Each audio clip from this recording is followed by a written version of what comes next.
My dear friends, welcome to Darktown. Population unknown, but decreasing with every passing story. Darktown is your typical American Midwest urban metropolis, but one with more than its fair share of mystery and intrigue. First up, we visit Credence, a young boy whose mother is about to give birth to his siblings, but as we know, things are never quite as they seem here on the streets of Darktown. So, what does it have in store for young Credence? Let's find out in our first story this evening.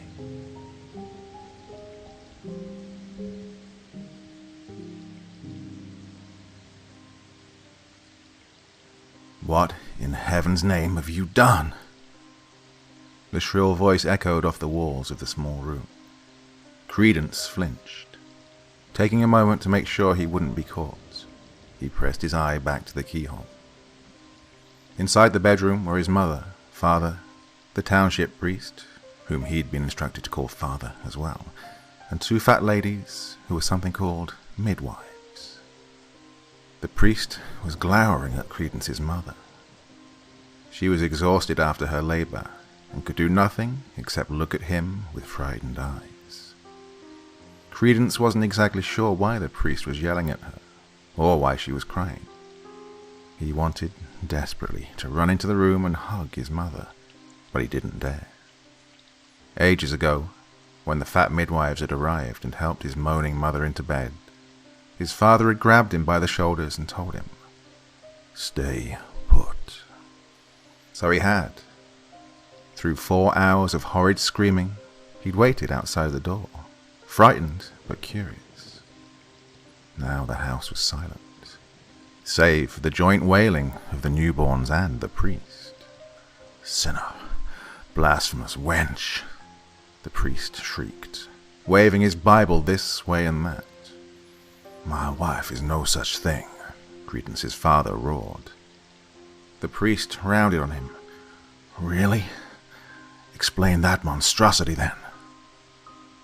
The priest pointed at the bundle in one of the midwife's arms. A red, squealing, contorted blob squirmed inside the blankets. The two twin girls were conjoined. Between them, they shared 2 arms, a torso, and 4 legs. They cried pitifully, life already bringing them pain so fresh into their existence. When Credence's father said nothing, the priest grinned in triumph. He pointed at Credence's mother again. "You've had relations with an incubus, woman. In the name of the Lord, you will be stoned for your sins." Credence gasped. He knew, even at 7 years old, what stoning was. How could his mother have done something to deserve that? He began to cry quietly, torn between wanting his mother and obeying his father. Credence jumped at the sudden loud noise from the front door. It seemed to shake the entire house. The adults on the other side of the bedroom door were immediately silent.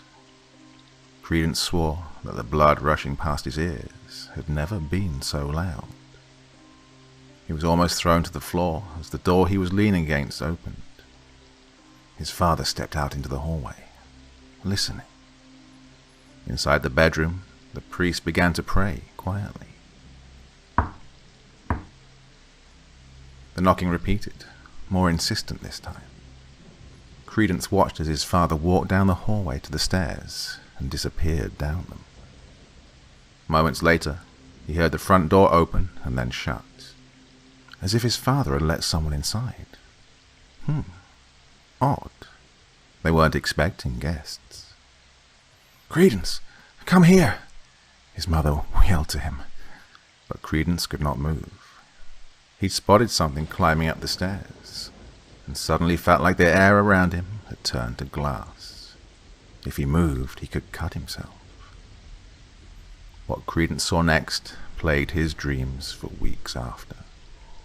A lithe creature came into view. Credence couldn't tell if it was a man or a lady, The thing barely looked human. It was thin, downright skeletal in certain places. Its hair was long, black and greasy. Its skin, or the little that could be seen of it, was ashen grey, like a corpse. It was clad in a white shirt and dark slacks. Despite the circumstances, Credence thought it looked very fancy. Its arms were covered in white bandages, its fingernails long and black, like talons, and its eyes were covered by black goggles. The thing stalked toward Credence. It bent its head sideways, as if confused by his presence. Credence shifted under its gaze, his stomach dropping straight through the floor. He was certain that this monster was going to do something terrible. But then, the thing was moving away from him and into the bedroom. The priest shrieked as it entered. "Oh, you demonic pest!" Without so much as turning its head, the thing grabbed the priest by the face and flung him across the room as if he weighed as much as his Bible. He collided hard with the wall, producing a very satisfying thump before slumping to the floor. The unruly distraction seemingly out of its way, the creature turned to the midwives, who were now trembling with fear. It moved toward them slowly, but with purpose. It reached for the twin girls, who had become considerably quieter since it had entered the room. Heart in his throat, Credence startled himself by finding his voice. "Hey!" The creature stopped, turning its head to face Credence as if to say, "Yes?" "Will you hurt us?" The creature shook its head, and Credence wondered for a split second how the damn thing understood him at all. He swallowed hard, choking out another question. Are you really a demon?" This time, the creature merely shrugged. It turned its attention back to the babies, reaching for them and gently pulling them out of the arms of the stunned midwife. It pulled them to its chest with surprising tenderness, a small smile forming on its lips as it rocked the twins gently back and forth. Credence half expected the thing to start cooing at them. After rocking the babies a few moments more, the creature gently placed them on the bed. Then it did something Credence thought was very strange. It pulled out a coiled tape measure from its breast pocket and measured the baby's length and width. Once that was done, the creature gently picked up the twins again, depositing them with care in the arms of his mother. Then it strode from the room, through the hall and back down the stairs. The front door shut with a bang. As soon as he was sure it was gone, Credence ran full tilt into the arms of his mother. Hot, fat tears streamed down his cheeks as he frantically demanded to know what had just happened. His mother held him tightly and sighed. "That was the Undertaker." "The what?" "Undertaker. It's, a spirit of some kind that lurks in our town." "It's a death omen," said Credence's father as he reappeared through the doorway. "It comes to a house and measures someone for a coffin. Then it leaves and comes back again when the coffin is done. Usually the poor sod is already gone by then." Credence couldn't believe what he was hearing. "So, the babies?" His father nodded solemnly, and his mother began to weep. The twins lived for 2 days more, every second of it painful. It was almost a relief to everyone in the house when they took their last shaky breath. At the very least, the babies weren't suffering anymore. After their passing, Credence stayed home to comfort his mother, while his father went to announce the death to the priest. The priest had been adamant that the twins were still a Cambion, but had held off on stoning Credence's mother. Apparently being flung into a wall does wonders for judgment. His father hadn't been gone 10 minutes when that same knock from a few days before echoed through the house. Credence got up and tiptoed to the front door.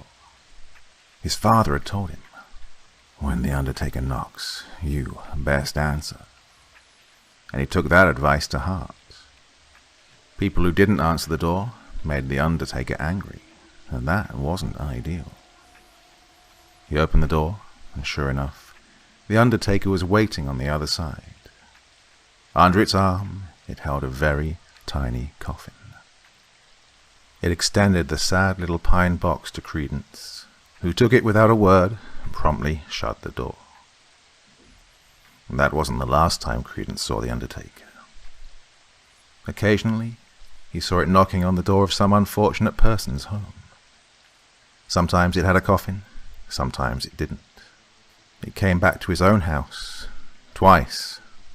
Once to measure his dying grandmother, and once to measure his older brother who'd caught rheumatic fever. As the years went by, people began to desert the tiny town. Credence saw less and less of the undertaker. When he finally moved away from the town, he hadn't seen it in almost 3 years. He was glad to be rid of the sinister omen. But a small part of him was upset, as if he was homesick for a place fraught with bad memories. So he began to tell the tale of the undertaker to his nieces and nephews, and eventually to his own children. The story continued down the line for generations, eventually lending itself to my tender ears. And who am I?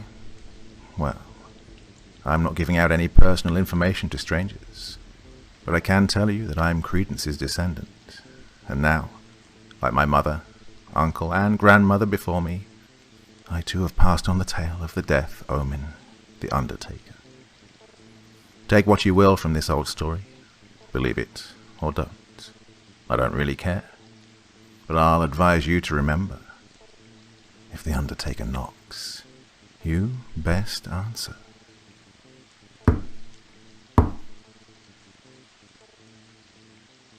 Ah, so good of Credence to pass on the traditions to the younger generations.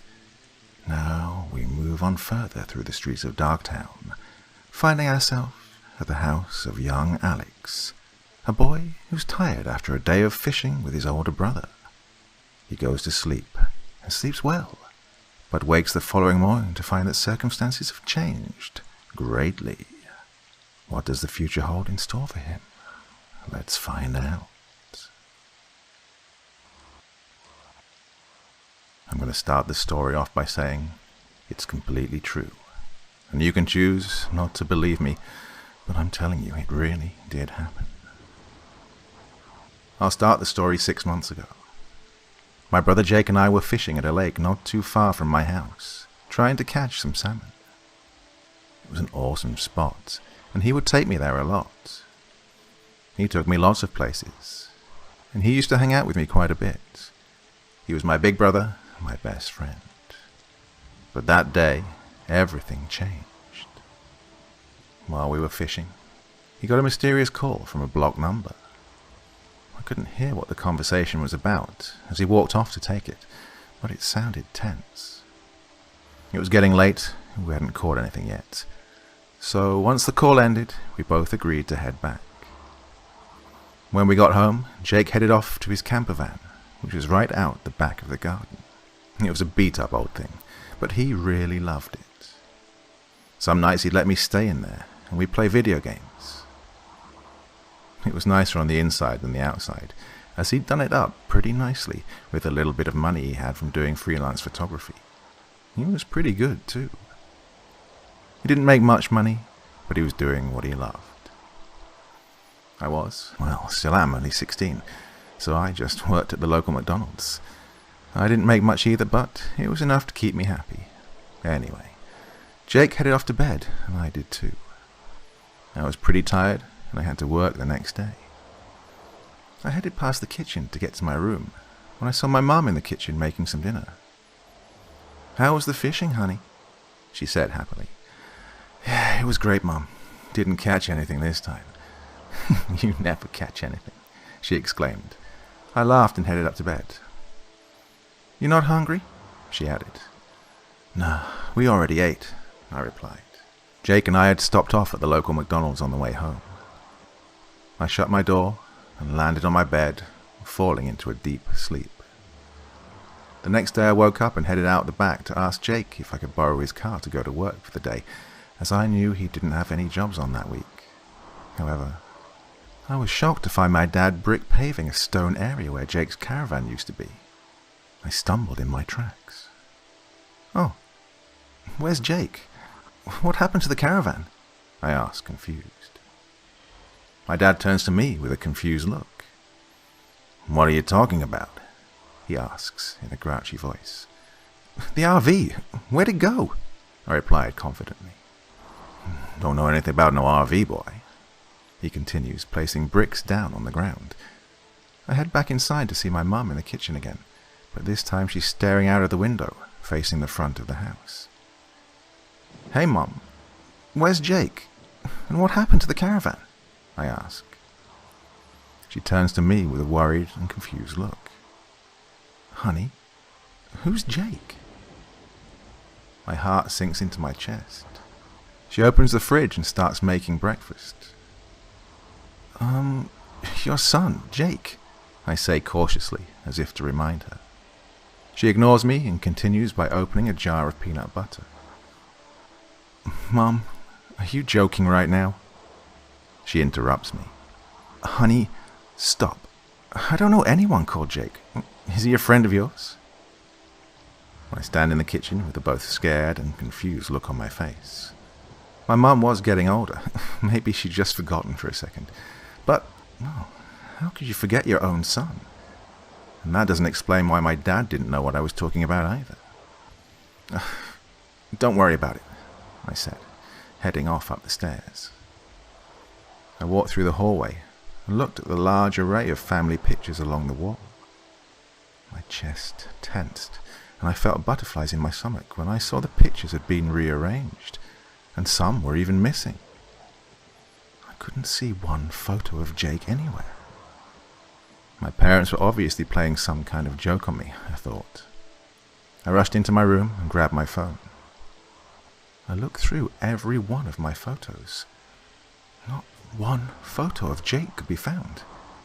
I swiped through all my contacts and couldn't see his name anywhere. Even all our messages were gone. I was freaking out. This had gone way too far. Whoever was playing this joke on me had been through my phone, and that was a big no for me. I ran back down the stairs. "Seriously, Mum, Jake's obviously gone through my phone. Haven't you guys heard of privacy? Come on, where is he?" I say, slowly losing my patience. "Alex, you're worrying me. Are you feeling okay?" she says softly. I look at the clock and notice the time. "Whatever, I'm late for work. Can I use your car today then?" I asked. "What's wrong with your car?" she said, confused. "I don't have a car," I say, exhaling and rolling my eyes. "What about the Nissan?" She points outside. "That's Jake's car," I snap at her. "Whatever, I'm taking it anyway. He's obviously not here." I grab the keys off the kitchen bench and head to work. At work, I couldn't take my mind off Jake. Why would he joke around like this? What if something happened to him? What if I was going crazy? Why would he move the caravan? Was he moving out? I had no idea. Then I remembered Jake's Instagram that he used for his photography. I looked up the name, JJ Photography. Nothing was coming up. Now I was worried. He had over 10,000 followers that took him 3 years to accumulate. He wouldn't just delete his account like that. Maybe he'd block me.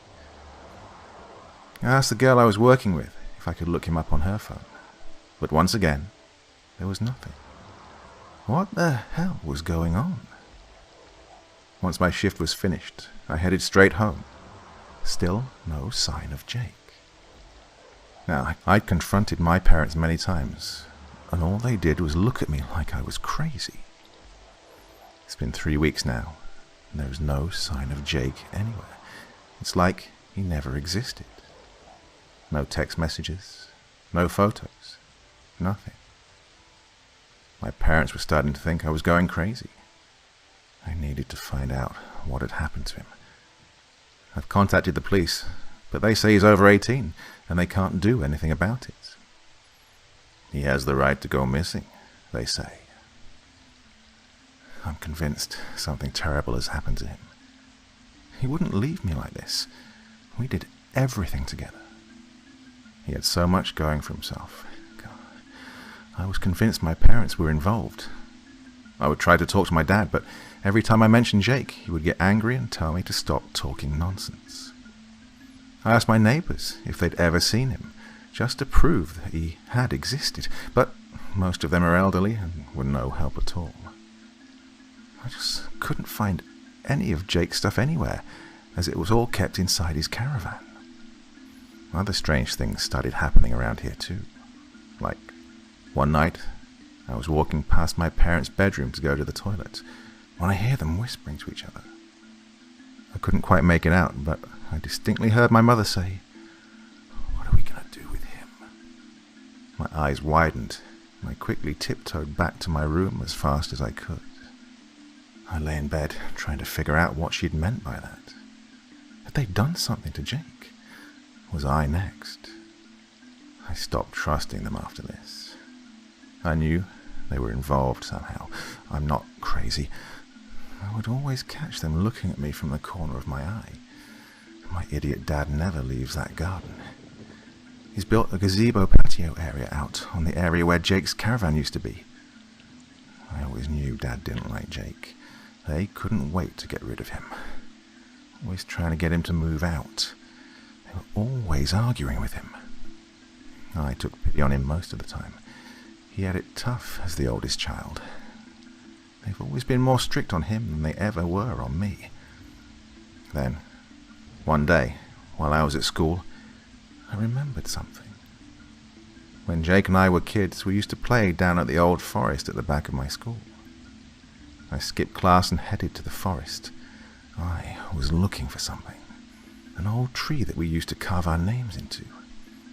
It was a large pine tree, right in the middle of an opening. I ran to where I remembered the tree being, almost tripping over in the process. Sure enough, there it was. A large bark-stripped oak tree with letters carved into it. And right next to my name was Jake's. I knew it. I knew he existed. I headed back home to confront my parents, but was met with an out-of-place white van on our driveway. When I walked in, I heard people talking in the living room. As I turned the corner, I see a tall old man wearing an even older suit, sitting down talking to my parents while two mean-looking men in white uniforms stood on either side of him.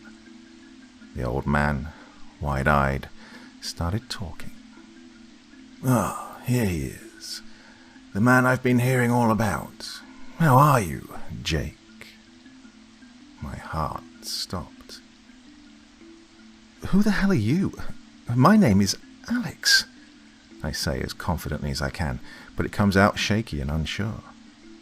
My mother and father looked at each other, concerned. "Sit down, Jake. Come on." My mother holds out her hand. "Yeah, come on, son. Everything's going to be okay," my dad says, walking over to me. "Get the hell away from me," I say, stepping back nervously. The two men look at each other. The old man signals them to get me. As one of the men approaches me, I shove him away. "Come on, Jake. It's easier if you just come quietly," one of the men says. I try to run past him out the door, but I'm stopped by my father. That was the last thing I remember before getting pricked in the arm and quickly drifting unconscious. I've been in this facility for 6 months now. Things are much more clearer now that I'm taking my medication. I understand now that I'm sick, and this is the best place for me. Well, that's what I thought until 20 minutes ago, before I received a visit from my parents. They've been coming to see me every couple of weeks, but today was a particularly beautiful day, and I was allowed to go outside in the big courtyard. I was enjoying the view when my mother said she would love a photo of us all together.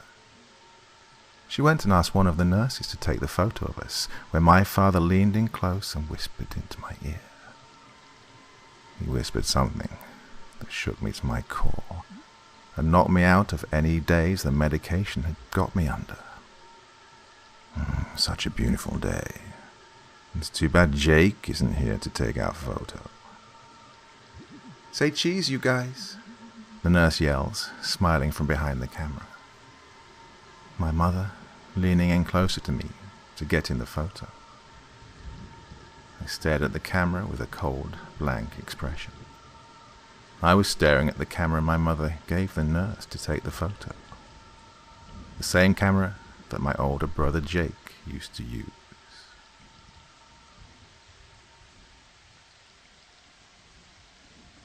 Well, you'd expect a little more from your parents than that, wouldn't you? What do they have up their sleeves? Intriguing indeed. Now, in tonight's final tale from Darktown, we move on to Aunt Helen, a hoarder in the classic sense of the term. Her house holds many secrets, soon to be revealed to her niece. But will there be a positive resolution to the situation? Let's find out as we once again venture through the streets of Darktown. Ever since I was a young child, I always remembered my Aunt Helen as being a major compulsive hoarder.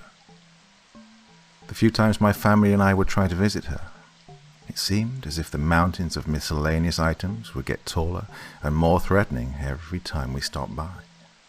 Now, if you've ever seen the TV show Hoarders, you'll notice that many of the featured hoarders are middle-aged to senior women who are overweight and holding grudges from decades ago. That was my Aunt Helen. Even though she was struggling with a mental illness, I couldn't bring myself to feel sorry for her. After all, she had brought this upon herself, cluttering up her only living space. If we wanted to help her, she had to want the help we were offering. But every time we tried, she majorly declined. Yes, I knew that her husband had died, but that was years ago. Surely, I would think that by now, she would have moved on, at least a little bit.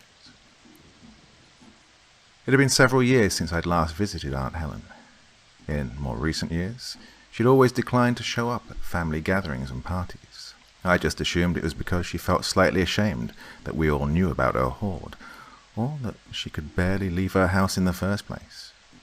It began to worry me as time went on, because I just simply figured that she was lonely, but I still couldn't wrap my head around the whole hoarding thing. So, once a week, I decided that I would call her to see how she was doing. I even considered planning a visit, even though I was terrified of seeing what her house actually looked like after all these years had passed. I began calling her every Wednesday, just to make sure she was all right. Even though it took her a while, she always answered the phone, and I never had to call twice. In the background of every call, I could hear the muffled sounds of her crawling over heaps of collected items. It was at that moment that I would always ask her if she was all right, and she dismissively said, yes, she was just fine. I'd been calling her for about a month and a half, when my aunt's tone of voice began to get somewhat panicked and afraid. In the most recent of calls, she picked up the phone on the very first ring, which startled me. "There's a strange car outside my house. It's been there for a day or two, and I'm starting to get worried," she said, her voice shaky and panicked. I simply told her to calm down, that everything would be just fine. I wasn't really that worried about her. I was thinking that maybe she was delusional or something. I carried on with my life, not thinking much about what my aunt had said over the phone.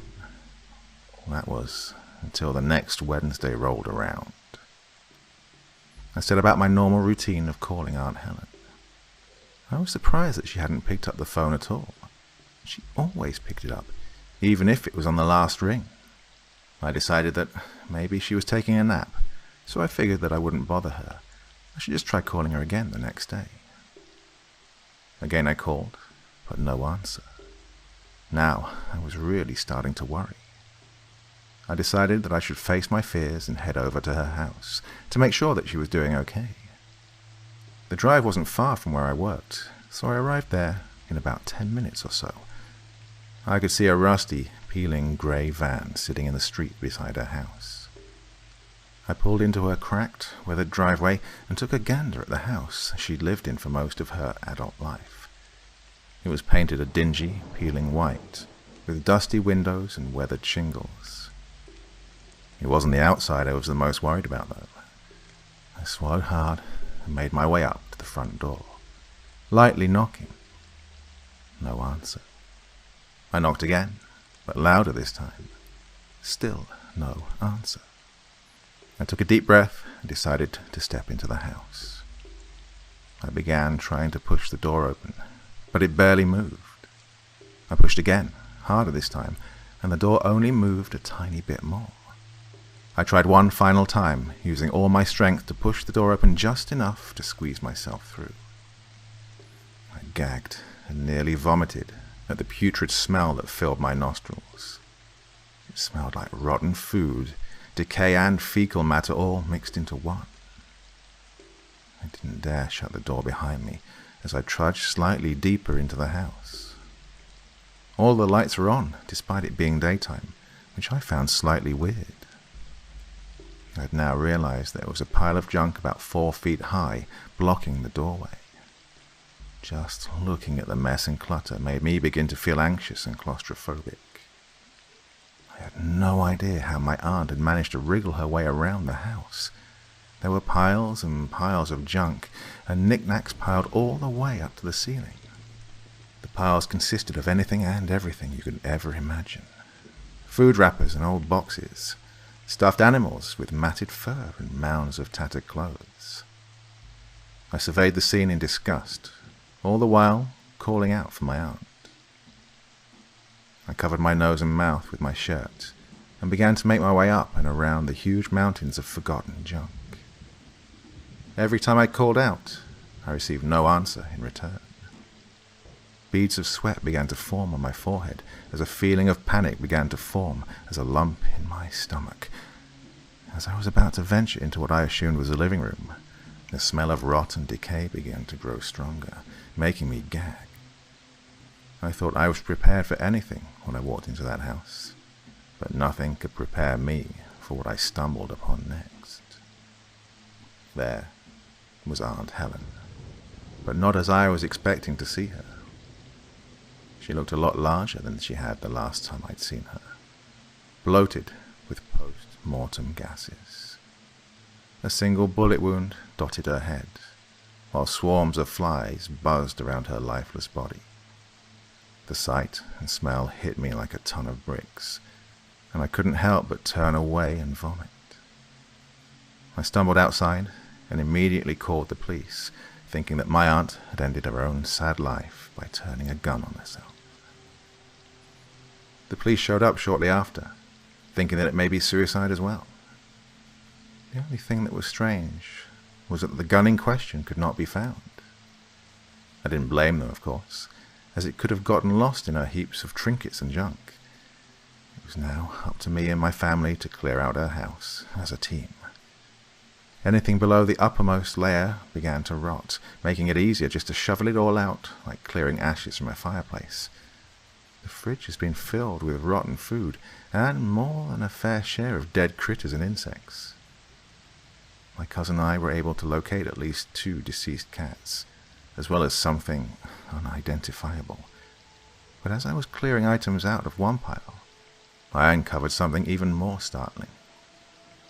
After removing an old newspaper, a decaying human hand popped out, making me stumble back in fear. I immediately called the police once again, telling them that I'd made another startling discovery.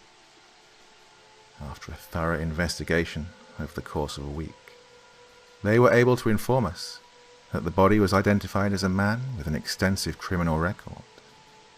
The car that had been parked outside when I first showed up was registered under his name, and a few stolen goods were found in the back of the van. As it turns out, this man had picked the lock of my aunt's door so he could get inside to rob her. That explains why the door was unlocked when I showed up a week later. The man snuck into the house, not expecting to find a huge hoard, but some valuables instead. He had been armed when my aunt caught him sneaking into her house, so he shot her and tried to make his way out, but was buried alive by decades of old junk. I'd always thought that my aunt's hoard would kill her, not a bullet to the head. But the hoard was like a monster in a horror film, not only consuming her life, but also ending someone else's. Welcome back, my dear friends, to Darktown. A man falls asleep in the luxury of his Darktown apartment, but when he awakes, he finds himself in a different world.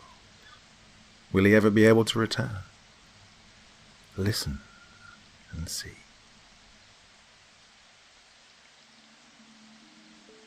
Terror is coming home to find that everything you own has been replaced with an exact copy.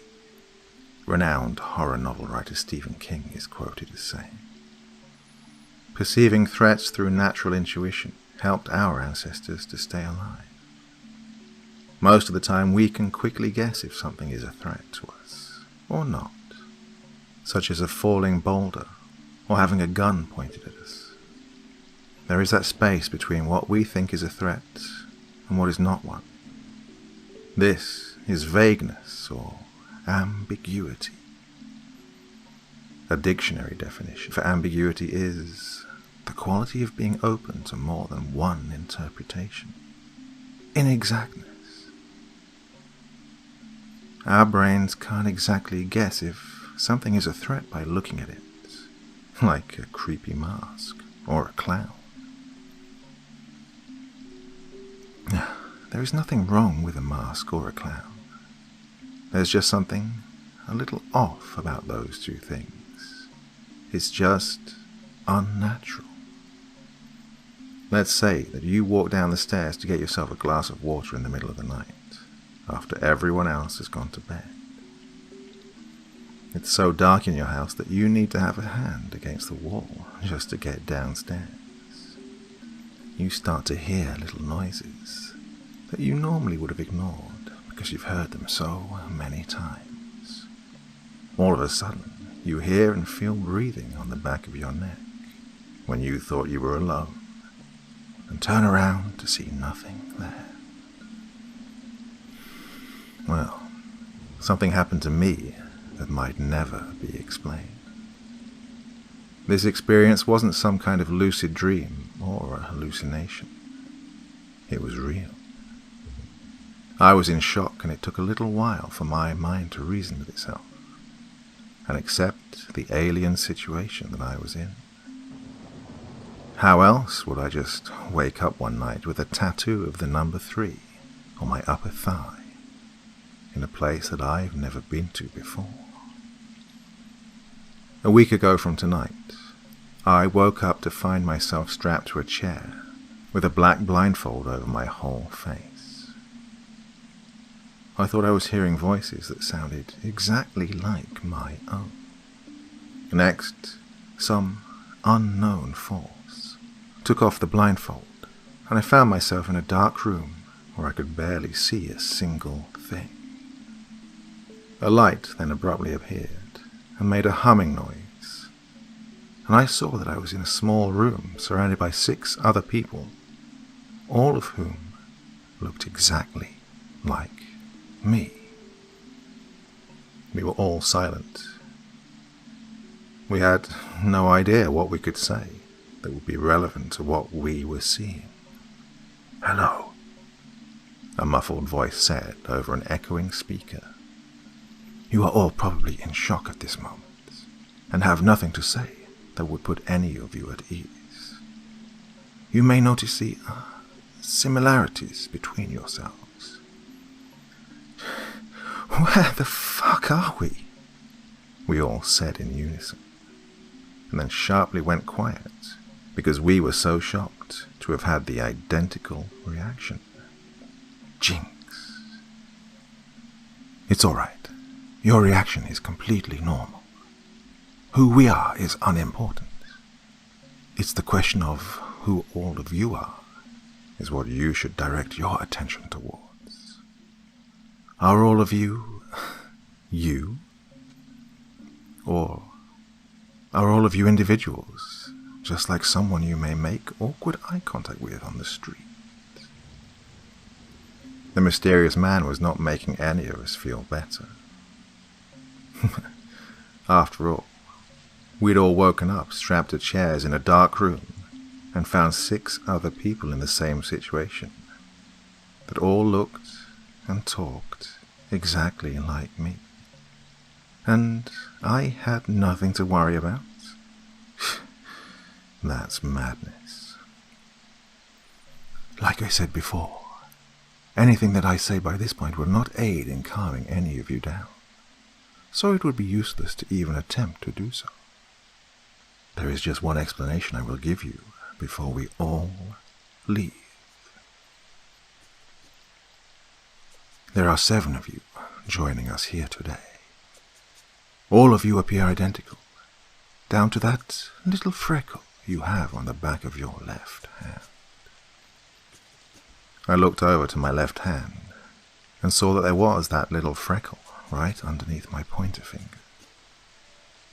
The truth is that almost all of you are copies. There is just one exception. By this point, I was, for some weird reason, actually starting to calm down. I must have been the real me. Isn't it obvious? You are all, by this point, assuming that you are the real you. Am I right?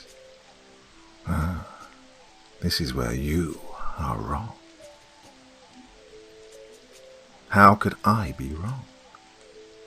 I must be the actual Joel. I know that to be a fact. I have all of my memories, don't I? What were the rest of these people thinking? We took the original one of you and copied your consciousness into the 6 other bodies that we created. And then we strapped you all to one of these chairs. You will all be set free, and you will not be harmed by us ever again. But there is one catch. One of you will be able to go back and live your life the way it was before, and all of the others will need to start over. The ones of you who aren't so lucky to end up back in the place where they fell asleep will probably start planning to go to where you live now and replace yourself with a person who is living the life that you believe to be your own. We will make sure that you are not able to harm the one of you who gets to go back to the way things were. This can't be happening, I remember saying to myself. There was a 1 in 7 chance that things would go back to the way things were. What felt like only a few breaths and blinks ago. After the man stopped talking, everything faded to black, and I woke up in a bed that was not my own, across from a huge glass wall outlooking snowy mountains. My chest dropped into my stomach. I wasn't at my house. My girlfriend wasn't right next to me. And instead of a German Shepherd at the foot of my bed, there was a laptop that looked like my own with a piece of paper on top. This is what the paper said. Dear number 3, welcome to the Dolomites in Italy. This beautiful mountain range is elevated at 10,968 feet above sea level, and is where you have found yourself living. You will find a safe in the closet that will contain all of your financial papers, passports, a birth certificate, and other things of that nature.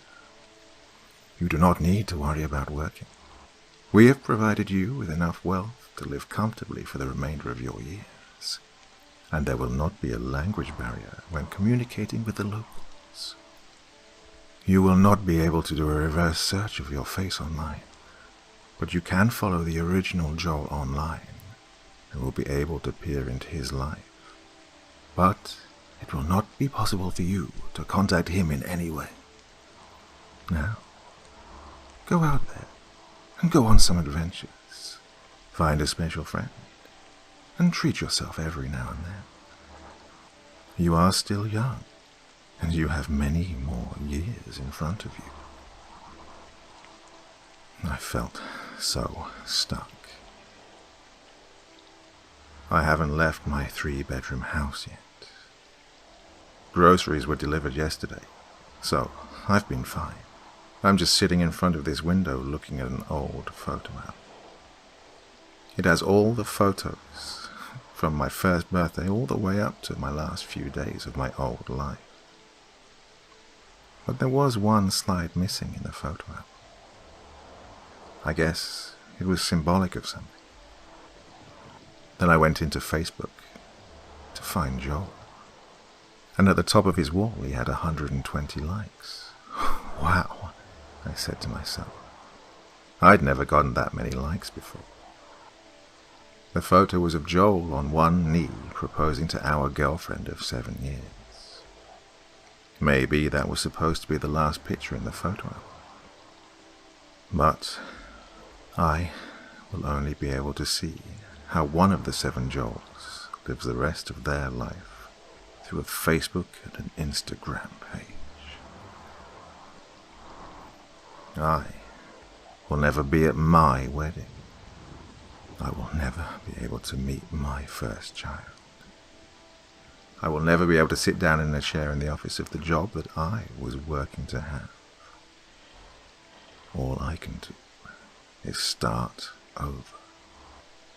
Us humans live in a very strange world, which inspires so many questions that even the best of our thinkers don't have explanations for.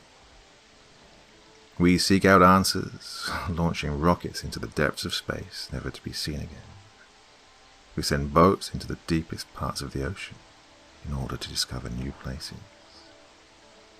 But our brains are just too fragile to handle some horrifying truth.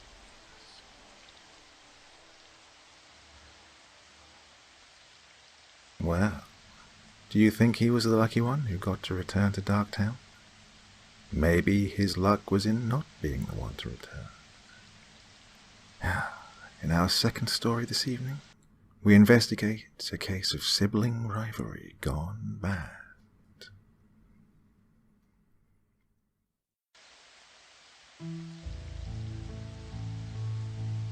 I've always hated my twin brother, Richard. It was a liquid hatred that slithered through my body like an ice-cold vapor. His speech, his mannerisms, his style of dress caused me to cringe with disdain. Years of living in his shadow, enduring his endless taunts and sickening arrogance, planted the seed of revulsion and the desire to rip his heart out.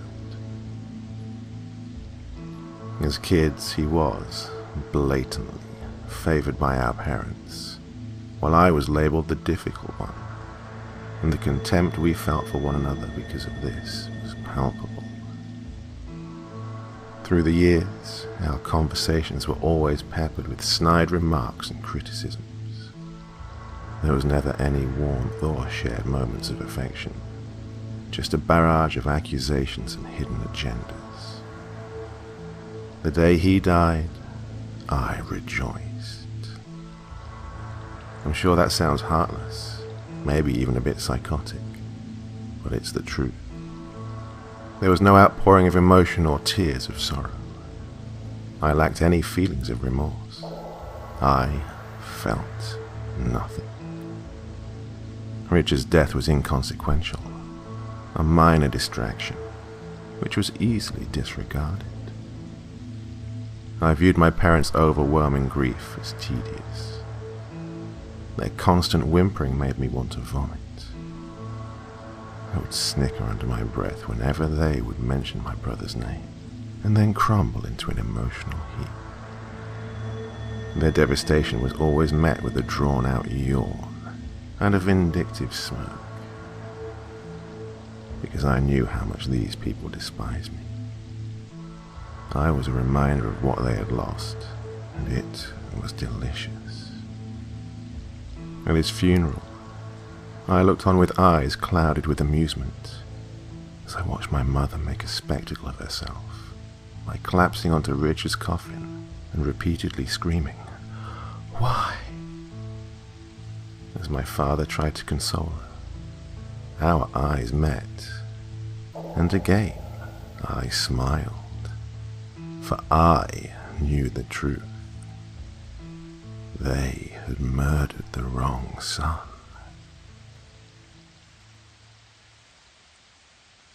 Yes, Darktown has its share of mysterious goings-on, that's for sure. Now, on to our third tale for this evening. A man has been suffering bad dreams for almost all of his life. Will it be any different this evening? Let's listen and find out. It calls itself the Onyx, the Black, the Darkness. It is an ominous and otherworldly thing, slowly and painfully driving me to my grave since I was a child. I can remember our first encounter with clarity. The bulb in my nightlight had burnt out, and Daddy and Mommy were already in bed. No one was left to protect me. The creature walks hand in hand with the darkness of night, undetected, unexpected, yet perpetually feared. You see, this entity preys viciously on the weak of mind, the innocent, the unknowing. It is undetectable in the first moments of its arrival. No warning is given, no chance to prepare. It is simply there with you, whether you want it to be or not. It's followed me for years now. The 20th anniversary of when it first showed itself to me is approaching, and it knows I am near the point of surrender. The Onyx has mastered the art of enforcing psychological exhaustion upon its victims. Things go quite smoothly for it when it has known you since your childhood, as it has me. Most people would recognize it upon seeing it. It has no real shape or mass. It's just that dim, wispy cloud of hellish darkness crawling up your bedroom wall and looming in silent weight of your surrender to weariness from the day. I am very much aware of the fact that it watches me, invisible during the day, blatantly surrounding in the night. The moment light is extinguished with the simple flick of a switch, it exists, dominant and evil. The Onyx has been gracious enough to inform me that tonight will be my final encounter with it. Not that it's going anywhere, only me. I have no say in the matter, no control. I am under its merciless command. I am given no choice but to accept my fate and my final task, to lie in agonizing wait of the final visit of the Onyx. I'm starting to shiver. Oh God, I can already feel it. The sensation of several weights laid across my body is abrupt and powerful, pressing me into the mattress. I can't move. My muscles have stiffened to stone. I dare only to move my eyes, and I watch as the Onyx slithers under my closed door and into the room. It watches me from the foot of my bed. I am helpless, ensnared vulnerably with its insidious contemplation. It makes its way to the side of the bed, then arches its grotesque form over me, slithering what feels like a skeletal hand over my body. It towers over me, and its darkness overtakes me in its entirety one last time. Its delicate mantle of blackness glides across my face. I am reminded briefly of a gothic and tattered bride's veil. The onyx hovers to the darkest corner of the room, taking its usual route up the wall and onto the ceiling above my bed. It stares triumphantly down on me, and stays that way for some time, seeming to relish the moment. Finally, it begins its descent. I close my eyes. Several sharp objects, almost like claws, dig into the sides of my face, leaving behind what I'm sure are angry, bleeding gashes. I can't help it. I scream. The skeletal hands are closing over my skull. Then, suddenly, what feels like a third hand, decked with needle-like fingers, forces itself down my throat. I gag and shriek hoarsely as the spindly fingers dig through my insides, burning and tearing with every careless movement. Distinctively, I feel the hand move with purpose as it closes over my panicking heart. It has me. The fingers tighten. My vision turns black. A strangled cry beyond my own recognition escapes my obstructed throat. The claws gripping my head begin to tighten as well. Pressure builds inside my brain as the skull begins to crack. I experience every little split, every microscopic break. Warm liquids trickle down the sides of my face, into my eyes, into my open mouth. My body is made of agony. And then there is nothing. They find me like that a few days later, eyes glazed and mad with anguish. Skull in shards with unknown fluids leaking out, blood seeping from the ragged lips and gathering in a large pool on my bruised, unmoving chest. Mysterious, ink-black handprints stain my skin in various places. My heart, they discover, is oddly missing. Gone. Nowhere to be found. What could have done this? The officers and investigators ask one another. The remnants of my eyes roll around rapidly in their sockets, looking frantically in all directions. It's right in front of you, I tell them. But their ears are deaf to my warnings.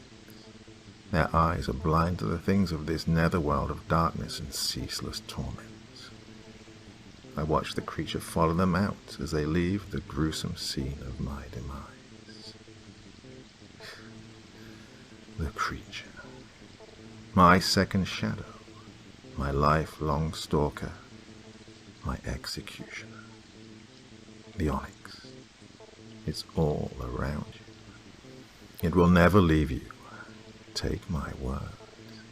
Take the word of its claimed victim. You will see it. Just wait until dark.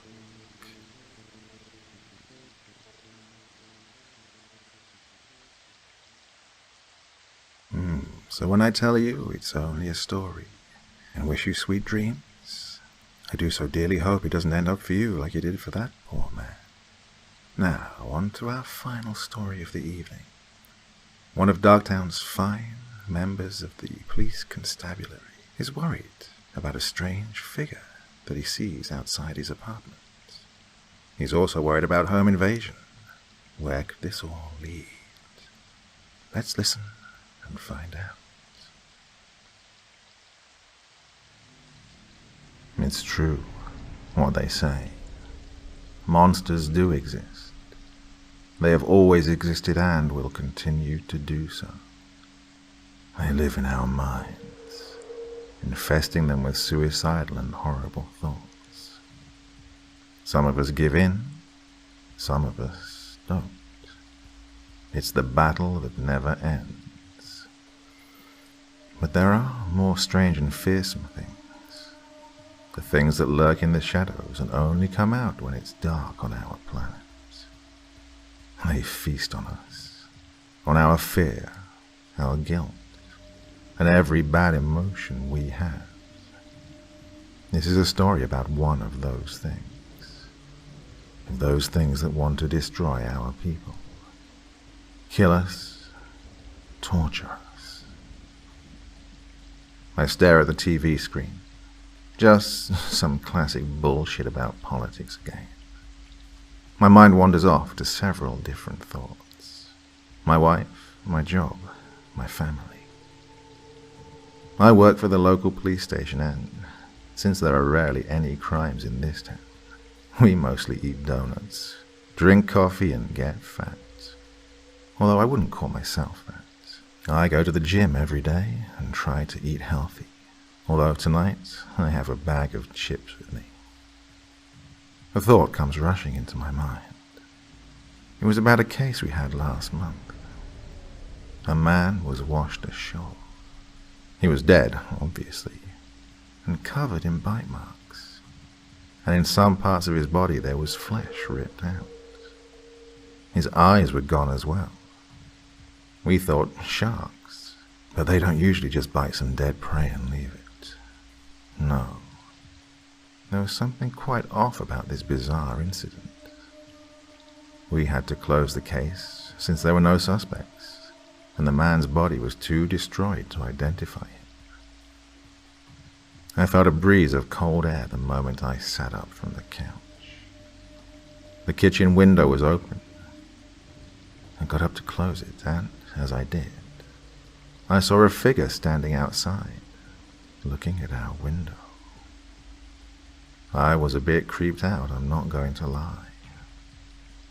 I hesitantly closed the window and then shut the blinds, thinking about how creepy this actually was. I yawned and opened the bedroom. My wife was long asleep, so I kissed her on the cheek, dressed down to my underwear, and silently got into bed and pulled the covers over my body. I was awoken at about 3 a.m. from knocking on the door. We lived in an apartment on the 4th floor, so it wasn't likely that any homeless person could have gotten in.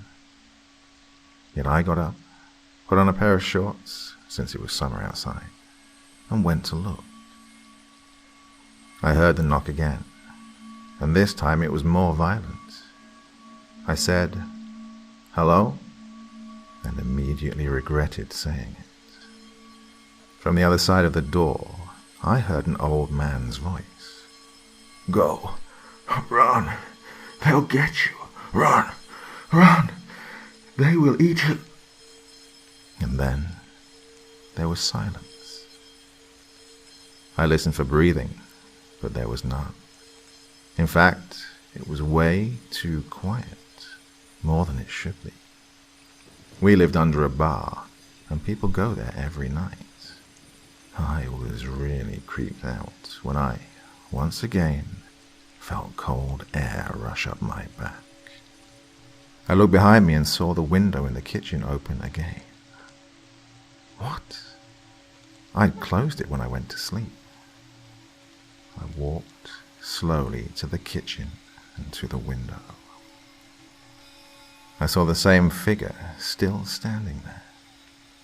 I shut the window fast, locking it with a lock that we had over each window. I shut the blinds, took my gun from the safe and put it on my nightstand, just in case.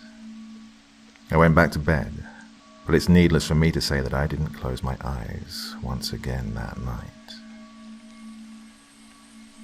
The next morning, once I woke up, my wife was cooking breakfast already. I entered the kitchen, still tired from the sleepless night, said good morning to her, and asked if she had opened the window at night.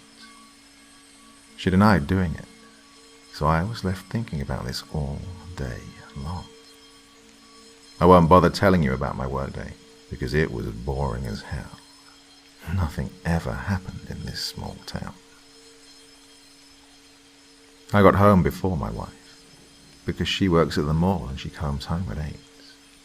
I had about 3 hours for myself, so I decided to check out the window once again. I opened the blinds and let the sun shine in. The dark figure was obviously gone. Nothing seemed off or out of the ordinary. The window wasn't broken or anything, and I had no explanation as to how it had opened, if none of us had done it. We don't have strong winds here. Not ones that will blow open a shut window.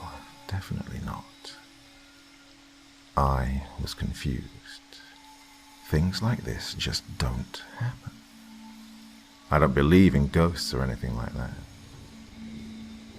I decided to throw some bad thoughts out of my head and go out to smoke a cigarette and wait for my wife to come home, since she only works a few 100 meters away from here and she's on foot. Once she gets home, we order pizza for dinner, watch a movie, and do adult stuff. Talk, laugh, drink a bit. We go to sleep at around 1 a.m. and I check the window before we do so. It's shut. No figure standing outside this night. I go to the back door and check the lock on the door as well. Locked, and no sound outside. I go back to the bathroom, turn out the lights, and jump into bed.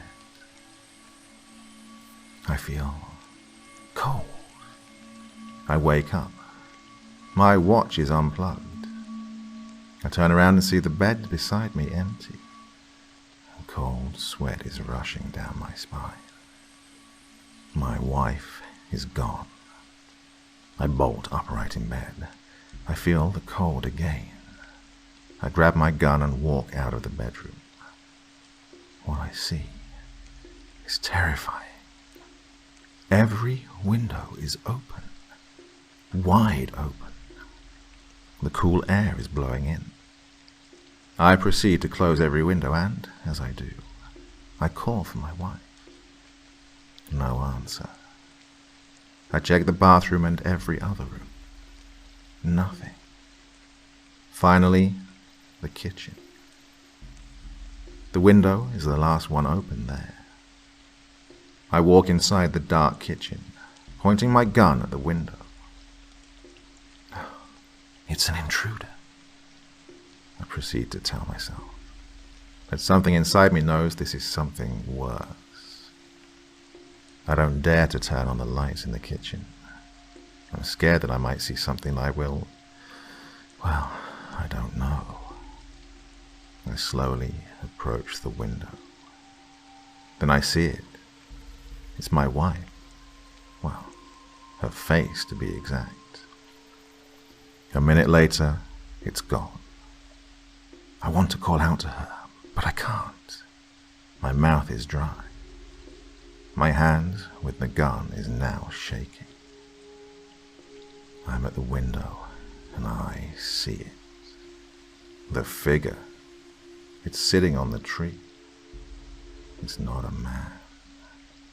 It has 6 eyes and way too many arms. It sits there, smiling with its huge mouth. I don't know what to do. One's mind can only process what it understands. Then, suddenly, the creature lunges at me, trying to grab me with its long and nail-covered fingers. I fire a shot at it. The bullet just bounces off, so I try pushing it away from myself. It tries to eat my face, but I use all of my strength I have in me to push its jaws away from me. Then, an idea sparks into my mind. I'm gonna burn myself and this fucker with it. Our flat has a gasoline tank. It's not much, but it might be enough to light this apartment on fire. I know this sounds crazy, but I think it's the only chance I've got. With all of my strength, I push this thing off me and throw a kitchen knife at it. It screams a terrifying scream and growls in pain. This gives me the split second to close the window and rush out of the room and shut the door behind me. I feel pain in my wrist. Blood is soaking in my shorts as well. I take the gasoline container from the washing room and open it, splashing the gasoline all over the floor. What surprises me is that I hear no sound from the kitchen whatsoever. I empty half of it and proceed to walk back to the kitchen.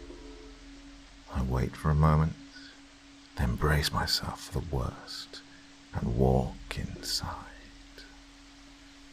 My wife is standing in front of me. She wraps her arms around me and starts whispering to me, and I almost believe that it's her. But there is one thing.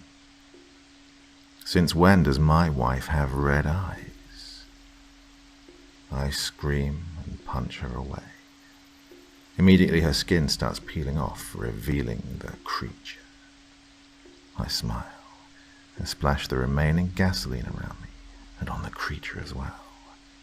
It stares at me for a moment. I look into its eyes of hell. Then I pull out my lighter, and just as the thing jumps on top of me, I drop it on the ground. I feel sharp pain, and then I'm falling into the black abyss. Local newspaper reports: 4 killed in apartment fire. The fire supposedly started from the 4th floor and lit up the whole building. It took 2 days for the firemen to completely extinguish the fire, which could have been caused by a gasoline explosion. The bodies of 4 persons were found. All were men. The most destroyed body had bizarre marks on it. Parts of the man's body were bitten out, and his eyes were gone.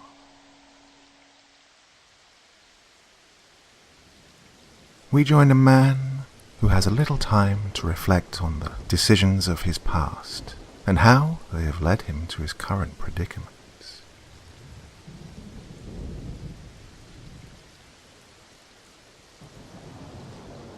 "5 minutes. That's how much air I have left in here, give or take a few seconds, of course. I don't have access to a clock to see how long I've been in here. I do know this room holds enough air for roughly 10 minutes total, once sealed completely. I wasted my first 5 minutes trying to escape, a feat I am well aware is impossible, and actually quite stupid. I've resigned myself to this fate, unless she has a change of heart, which is doubtful to say the least. She caught me completely by surprise. I'm almost in awe of her planning. I never once suspected she was anything other than what she appeared to be. I guess that's why they say you should be cautious of who you meet online. 4 minutes now. That's if I can remain calm.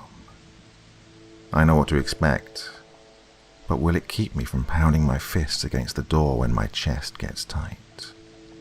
Who knows? We'll see soon, I guess. She knew just how to cater to my tastes. Blonde hair, blue eyes, goth chick. Something about the light-dark contrast appeals to me. It helped that she looked familiar. I couldn't quite place who she was at first.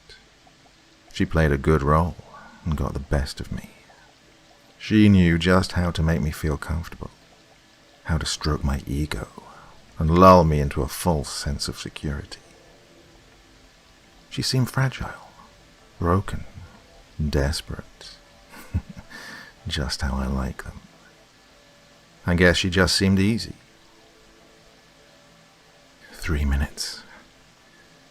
I don't know if it's in my mind, or if my breaths are becoming harder to pull into my lungs, and less satisfying once they get there. It's only a matter of time now, anyway. She was so charming to me, so sweet and humble, but she held that broken air about her, like she would do anything I told her to. I even considered asking her to join me in my work, as an assistant of sorts. She was just so damn obedient, not like the others before her. She didn't try to run off or act like a bitch to me. I think that's what did it. That's what made me let my guard down. So young and beautiful. My old eyes were blinded by lust, and strangely, hope for the future. Hope that she would be the one that I could keep, teach, and mold into the perfect life mate. Life can get lonely for a man of my tastes. 2 minutes now. There's no denying that the oxygen level is dropping. My chest is starting to burn and panic is clawing at my brain, insisting I try again, insisting if I plead long enough she'll open the door. I've kept it at bay so far. I know pleading won't work. She sees me for what I am. We'd been dating for a few weeks when that feeling of deja vu I got with her started to really pick at my brain. It practically overwhelmed me. But in my line of work, questioning these things can get pretty messy. If I do happen to recognize someone I knew before, well, that's just something best left unsaid. I finally placed her at the last second, right before she sealed me in here. She'd wandered into my study as I slept, opened this hatch, and then waited for me to come looking for her. How had she slipped from her restraint so easily? How had she known where to find the secret latch to release this hidden vault? These are questions that will haunt me now, in this final minute or so of my life. The air is hot now, thick and almost completely devoid of oxygen. My chest is burdened by an unbelievable weight, and black dots shower my vision. It won't be long now. Such a shame that I didn't recognize her face just a day sooner. It would have been her in here, struggling to breathe her last. But it's too late to think of what could have been. There's barely even time to think of what is. She hid in wait until I was in place, staring perplexed at the open vault. Then she made her move, knocking me over the head and shoving me in here. I only just had time to turn around and glimpse her face, framed by the doorway, eyes flaming with hatred. Only then did I realize where I'd seen that face before. Years ago, she was my first. I was young, reckless. I know now that I was also too kind. I forced her inside this same vault that will come to be my tomb. But I let the little girl live. She couldn't have been but 3 years old. There's no way that she could have incriminated me, and at the time killing a child was a little too much to stomach. So I drugged her, blindfolded her, and left her on the side of the road 100 miles away. I'd never known what had become of her, until now. My final thought, as my vision fades and my chest feels about to explode, is of those same hate-filled eyes staring up at me from the face of her mother.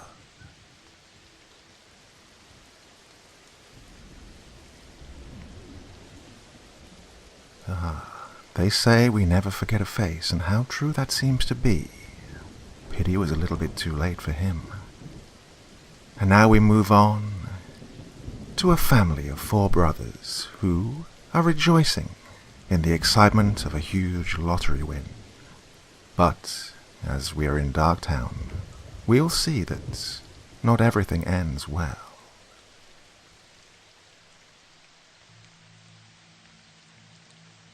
"3 years ago I won the lottery, and within 4 months I'd learned to never trust anyone. My 3 brothers, Jerry, Paul and Joseph, and I won the Powerball lottery. We claimed it anonymously and split the $399.4 million between the 3 of us. Of course, after taxes, we only took away around $71 million each. Every week for 10 years, we'd been throwing in $50 a person. Some weeks we'd win a couple of $100, but others would only take a couple of dollars. Despite losing money, we would still throw in the same $50 week after week without a second thought. The very hope that someday we might be able to just live comfortably without having a job was more than enough motivation for us. So that's why we never gave up, or even gave the $50 expense a second thought. We started the lottery pool when I was 24 years old. It became a thing one Christmas morning, when we all realized that we were spending around $300 a month on lottery tickets already. Now, before you judge all of us, I want you to know that since we were young, our father had spent almost all of his paycheck on lottery tickets. We captured that same passion, but luckily for us, it was in a more moderate way. Joseph and I have always been the closest, since Paul and Jerry were both more than 7 years older than us. Joseph and I only had a 2-year gap between us. It meant that we argued and fought the most, but at the end of the day, we never complained about having to share a bunk bed with each other. No matter how much we argued that day, we would still talk to each other until we fell asleep every single night. We were the ones that actually got everything set up for the lottery pool, and he was the one that convinced Jerry and Paul to join in, so that we could have a better chance. We made ourselves a few simple rules, in case we won, and how we would go about getting the tickets. Number 1. We always used randomized numbers. Chance above luck. Number 2. We would buy the tickets in a turn-based system. Jerry, Joseph, Paul, and then me. Number 3. No matter who turned in the numbers, we would always split the winnings 25% each. Number 4. If someone was unable to participate that week, they would not be included in the winnings. For 10 years, we faced almost constant failure. The most we won was around $1,200, but if you added up all the money we'd spent until then, it felt like we were just throwing our money away. For some reason, we still kept doing it without any sort of hesitation. The person who was in charge for that week to purchase the tickets always found the $50 from each of the other people. So, 10 years later, and I went into the convenience store that was right by my house and purchased the 200 quick pick lottery tickets. That Wednesday, I sat in front of the TV while the numbers were being called. I wrote the numbers on a notepad and scanned through every single ticket. When I found one ticket that matched every single number, and in the right order, I stared at the 2 pieces of paper. I checked the ticket over 100 times, just to make sure that the ticket I was holding in my hand was the impossible goal my brothers and I were shooting for. I called all of them within 10 minutes, and within an hour, all of them were standing in front of me, staring at the lottery ticket. Paul asked me if I was pranking them, but I convinced him that I really wasn't. Jerry's whole body was shaking with what seemed like absolute excitement, and Joseph walked up to me and gave me a hug while telling me that all of our lives would finally get better.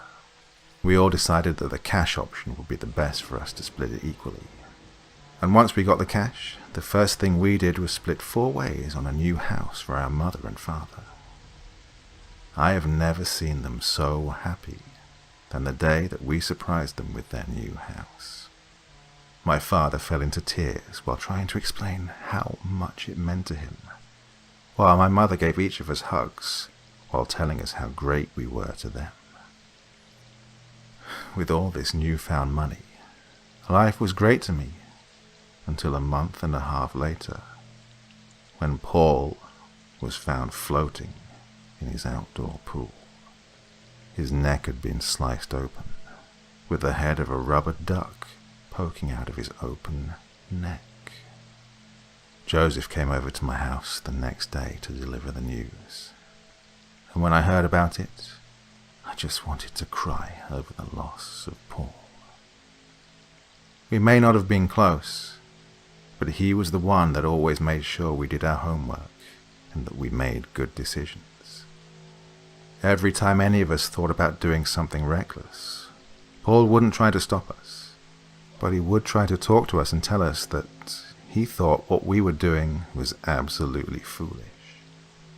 The paranoia didn't really sink in until the death of Jerry 2 months later. He was found in the middle of our local park, clutching a rubber duck. His stomach was ripped open with both of his feet stuck into his midsection. He had been dead for 8 hours before someone noticed that there was a dead body on the park bench. The day after Jerry's dead body was found in the park, I noticed that Joseph had stopped talking to me altogether. Just to make sure, I texted him over 10 times and called him 3 times, but I never got a response. I remembered playing with ducks with Joseph in the bathtub when we were younger and took baths together. I remember that Jerry and Paul would always make fun of us for playing with such childish toys in the bath, but we were never really affected by their taunts. I didn't want to think it was Joseph actually killing both of our brothers, but I didn't really have any other person to blame. I know I didn't do it, and I know that we claimed the lottery winnings anonymously, so all of my worry was on Joseph. I know that we were family, but you don't know what people will do for that extra bit of money. We all had more than enough money to live off, but obviously Joseph didn't think it was enough for him. For the next 2 weeks, I double-checked everything I did and everywhere I went. I was filled with paranoia, since I knew that Joseph knew where I usually liked to go and what I liked to do. I kept staying vigilant until yesterday. Yesterday, I woke up to the news of Joseph's death. He was found with a knife cut from his neck to the bottom of his midsection. The bottom half of a rubber duck was stapled to his stomach, and the top half of the rubber duck was sewn over his lips. There were 2 words cut into his forehead. Little ducky. When I heard the news of his death, my blood ran cold, and I found myself filling with an overwhelming sense of panic. Little ducky. That's exactly what my mother used to call us.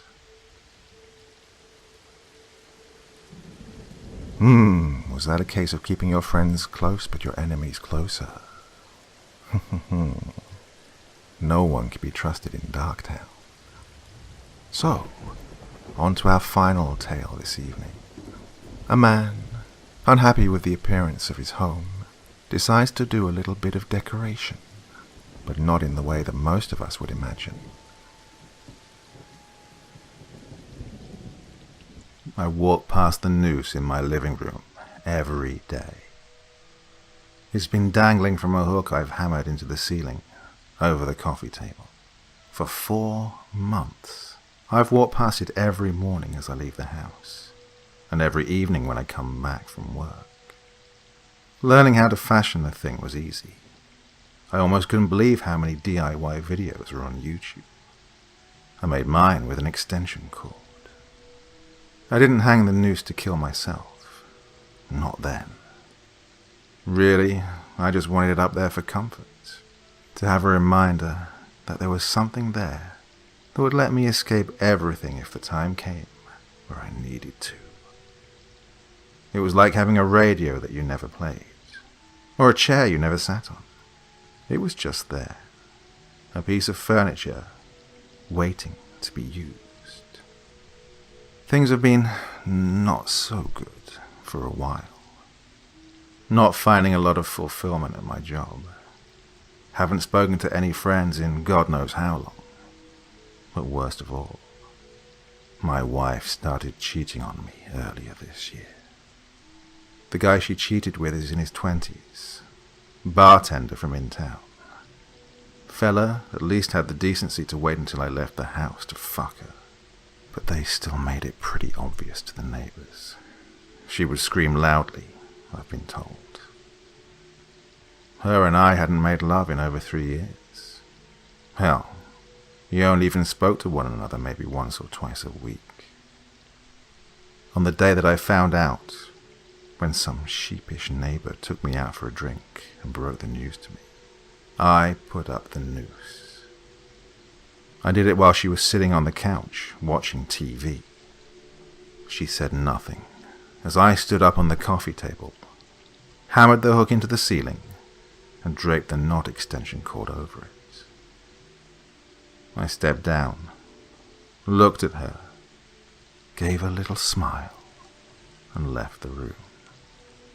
Not one word was said. The two of us walked past the noose every day for the next few months.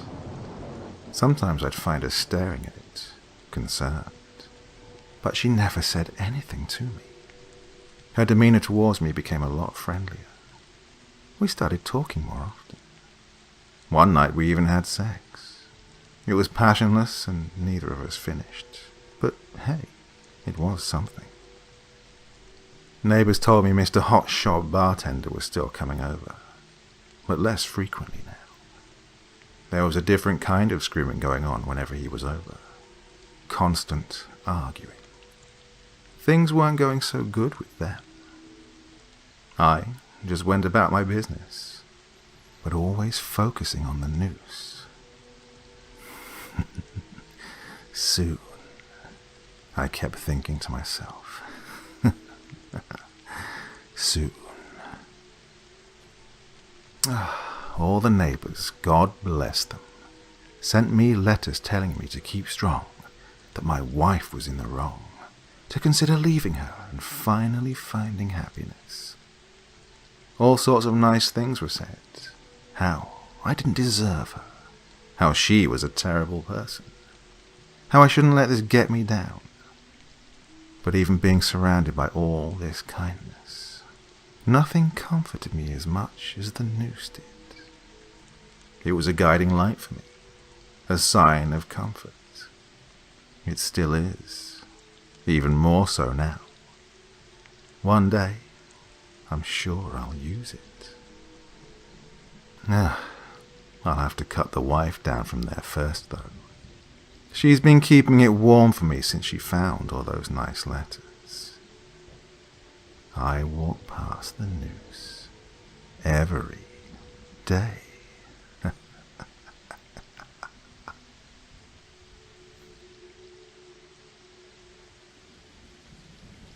On our last visit, we ended up in the suburbs and witnessed some poor, unfortunate events that led to murder.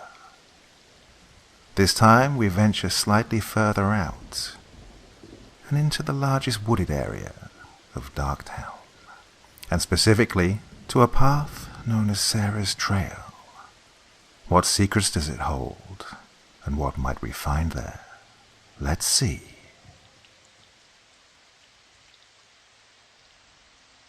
I've lived in this town all my life, and I've never experienced anything more life-threatening and horrific than when I travelled through Sarah's Trail.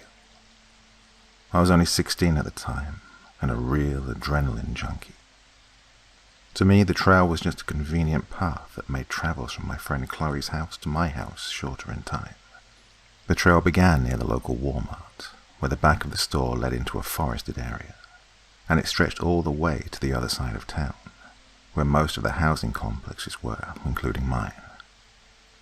My history teacher had told us one day during a lecture that the trail was the remains of what used to be railway tracks, constructed for the old railway system, but rotted away after years of neglect due to the business being sued in the 1920s. Apparently there had been a train that derailed, killing about 200 people in the spring of 1923. This was because the track had not been laid properly, and the business neglected to fix them. But that wasn't the only dark history behind the trail. If you ask locals about the trail, for those who had been living there during the summer of 1967, they would tell you the story of Sarah Ann Bluer. She'd been in grade 12, a real ambitious art student.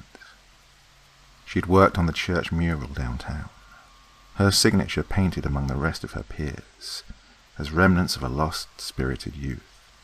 One night she decided to sneak out, which, according to her mother in later interviews, was unlike her, to attend the end-of-year party being held by the prom queen of 1967. During the party, Sarah decided to leave early and make her way back home using the trail, her mind in a drunken state. People at the party claimed that they didn't even see her leave. Of course, at that point, they were all probably so drunk they didn't know which way was up. They found out the next morning that Sarah Bluer had not returned home that night. Posters were put up, search parties organized. My grandmother, who told me the story, had been part of the search. She told me how they searched that whole stretch of trail, all areas of the forest. The town searched for a whole month, but no one could find the Bluer girl. One day, a teacher from one of the search parties stumbled upon Sarah's bracelet, lying in the grass a kilometer off the trail.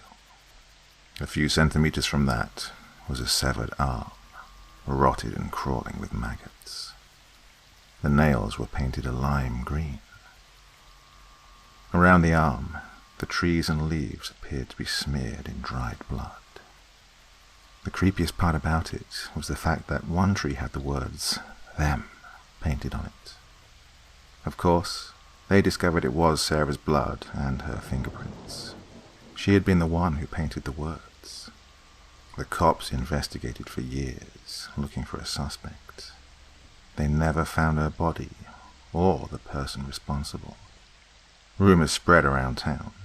Some said she was murdered by a crazed local farmer, and her body was ground up into meat and sold on the market. Others said she was murdered by vengeful spirits of Locomotive 99, the train that had derailed. Everybody had their own theory on what had happened to Sarah Bluer, and they had their own stories to tell about the trail. A few months after her disappearance, her family spoke up about hearing what sounded like a girl crying in the woods in their backyard every night when they let the dog out. Of course, they were ridiculed for their claims, people thinking it was just a hoax and all. But then more people came forward. A girl named Jessica claimed that she walked the trail home one evening and saw in the distance a strange light that illuminated the darkness.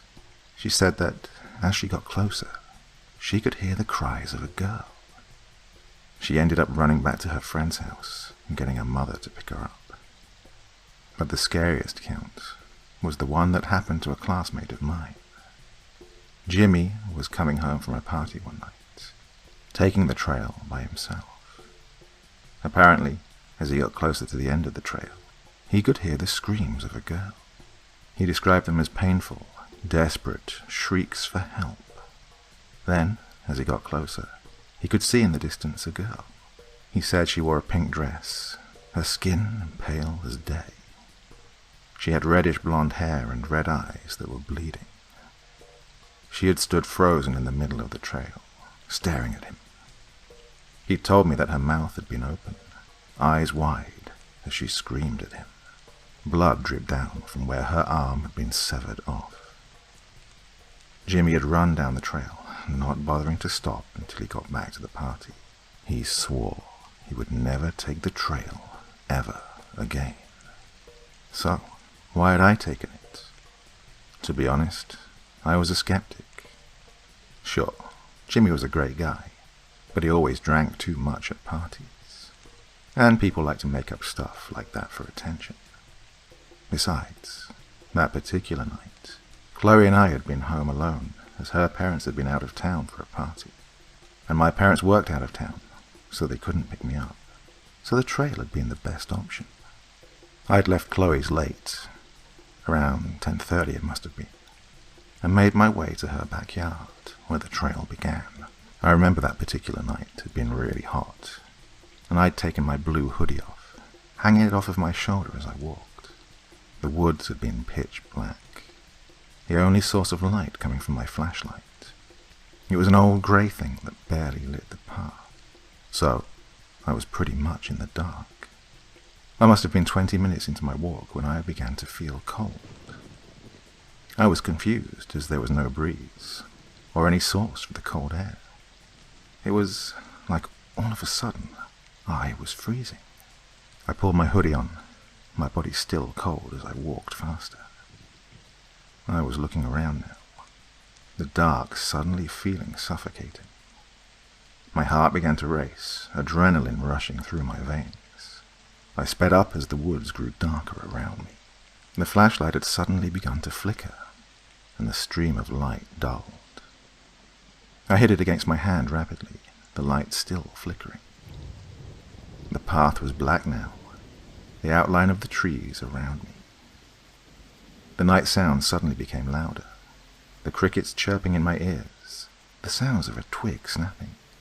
I was extremely on edge. I gave up on my flashlight and instead began to run, my heart booming in my chest. And that's when I saw it. A light in the distance, illuminating the end of the trail. It was a green light, smoking like dry ice. I'd frozen in place, the fear overpowering me. The shapes of people walked out from the lights. It had been a row of 6 black figures with pointy heads and pure red eyes. I didn't know if they were human or not. It was too dark to tell. They moved slow, almost like zombies, towards me. I could hear whispers around me suddenly, like they were in the bushes at either side, like they were surrounding me. I began to turn to run when I came face to face with bloodshot eyes and pale skin. A girl stood right in front of me, her wide eyes staring at me. Blood covered her skin. Her mouth was wide open, her teeth all missing as she screamed. Her right arm dangled like it was lifeless. Her left arm was missing, a bloody stump in its place. I gasped, falling backwards as I ran off the trail into the woods. I had to get out of there, off that trail. My reasoning skills were clouded by my consuming fear. I must have tripped a couple of times through the woods over branches and bushes until I finally made it to a backyard. The back porch light was on, and it looked like people were in the house. My lungs had burned from my escape. I made my way to the house, looking behind me in fear. I jolted as the figure stood a couple of meters away, just watching me. They were motionless, pure black. I began to run again, tripping over the porch steps. I banged the sliding door, tears falling from my eyes. I turned around again, intimidated by the figure's red, motionless stares. The owner of the home had opened the door, shocked at my fear. It was a woman whose husband had been out of town. Her children were sleeping, and she said she was up late getting laundry done. She asked me what had happened, why I was so scared, and if I wanted to call my parents. I told her about the people in the woods, how they were still out there, watching the house. She investigated, looking from behind the sliding door of the woods. I told her they had pointy heads and red eyes. She began to look at me skeptically, replying that she saw nothing. I couldn't believe it, going to look to see for myself. I thought maybe the glass made it hard for her to see, so I was prepared to point them out for her. But, to my surprise, they weren't there anymore. The woods just stared back at me, dark and normal. The woman had asked for my telephone number and had called my mother. She left work immediately, coming to pick me up across town. She'd interrogated me, asking if I'd taken any drugs or alcohol, got into anything I wasn't supposed to. I begged her to believe me, that what I saw was true. The next day she called the local police station and gave them my statement. They searched the woods looking for the pointy-headed people and the bloody girl. They found nothing. They concluded, in their minds, that I was either crazy or looking for attention. My story was also passed around school, people calling me crazy all the way to my graduating year. That was 1999. Now I'm a 34-year-old writer, still living in town. I chose a house, however, closer to downtown and away from the woods. Despite that, I find myself traveling the forest during the day, searching. I have obsessed over that experience, trying to figure out an explanation, going through tons of articles at the library, hundreds of books on the story of the town. I discovered more about the town's history. During the First World War, there had been an elementary school just off the trail that had burned down one day during class. It killed 11 students and a teacher who had been trapped in the growing smoke and could not find their way out. The ages of the dead students were between 5 and 9. No one knows how it started or who was responsible. Then, in 1950, 3 teenagers hung themselves out near the falls, deep in the woods. A surprise to the residents, who described the students as full of life and ambitious. None of them had showed previous signs of depression or suicidal thoughts. Yes, it seems the town had a dark side, all connected to those woods. I speculated for years, trying to figure out the reason for all of the deaths. I still don't know why so many horrible things had occurred near there, or how it connected to my encounter. The only thing I was sure of was that the girl I saw in the woods that night was Sarah, and her spirit must be stuck in those woods forever, suffering. It made me sad, thinking about how she had to spend eternity roaming the woods where she had died. And what about those pointy-headed people? The image of them painted in blood always popped into my brain. Did they kill Sarah? Did they kill the teens? Did they burn the school? What were they? Were they even human? All questions still unanswered. And did I even want to find the answer? Those things that are in the woods are evil and are better left hidden. I know that. But part of me needs to know, needs a conclusion. That's why I'm writing this as a possible goodbye note. I know what I'm about to do is dangerous, and I honestly don't know if I'll come back from my trip. I just know that if I don't go to the trail tonight, if I don't discover what those beings are, the unknown will make me go crazy. So, I say farewell to my family, and I hope they can forgive me for leaving and finally see that all those years I was right about the woods. I love you, Mom, and I know that even though you thought I was crazy all these years, you continue to care for me and stand by me. Dad, I'm happy that you and Mum are still together all these years, and I hope you can both forgive me. I just want someone to believe, so that whatever evil is out there in those woods can be revealed, and that no more death or destruction can occur. I can't live knowing what I know, just standing by as innocent people die. And for the people reading this other than my family, I'm telling you now, if I die in those woods, it was the evil that killed me. You need to know that the trail is a death sentence, and that Sarah still lurks, her dead red eyes watching anyone who walks past. All of their dead eyes are watching.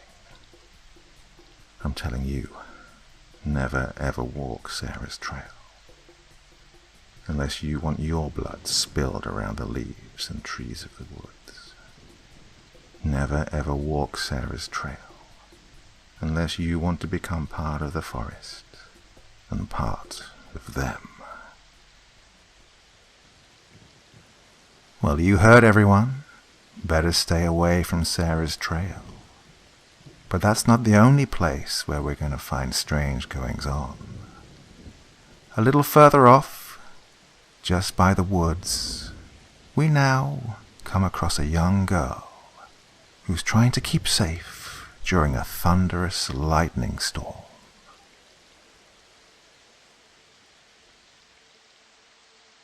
1 Mississippi, 2 Mississippi, 3 Mississippi, 4. Your child may be gone, but there's no need to mourn.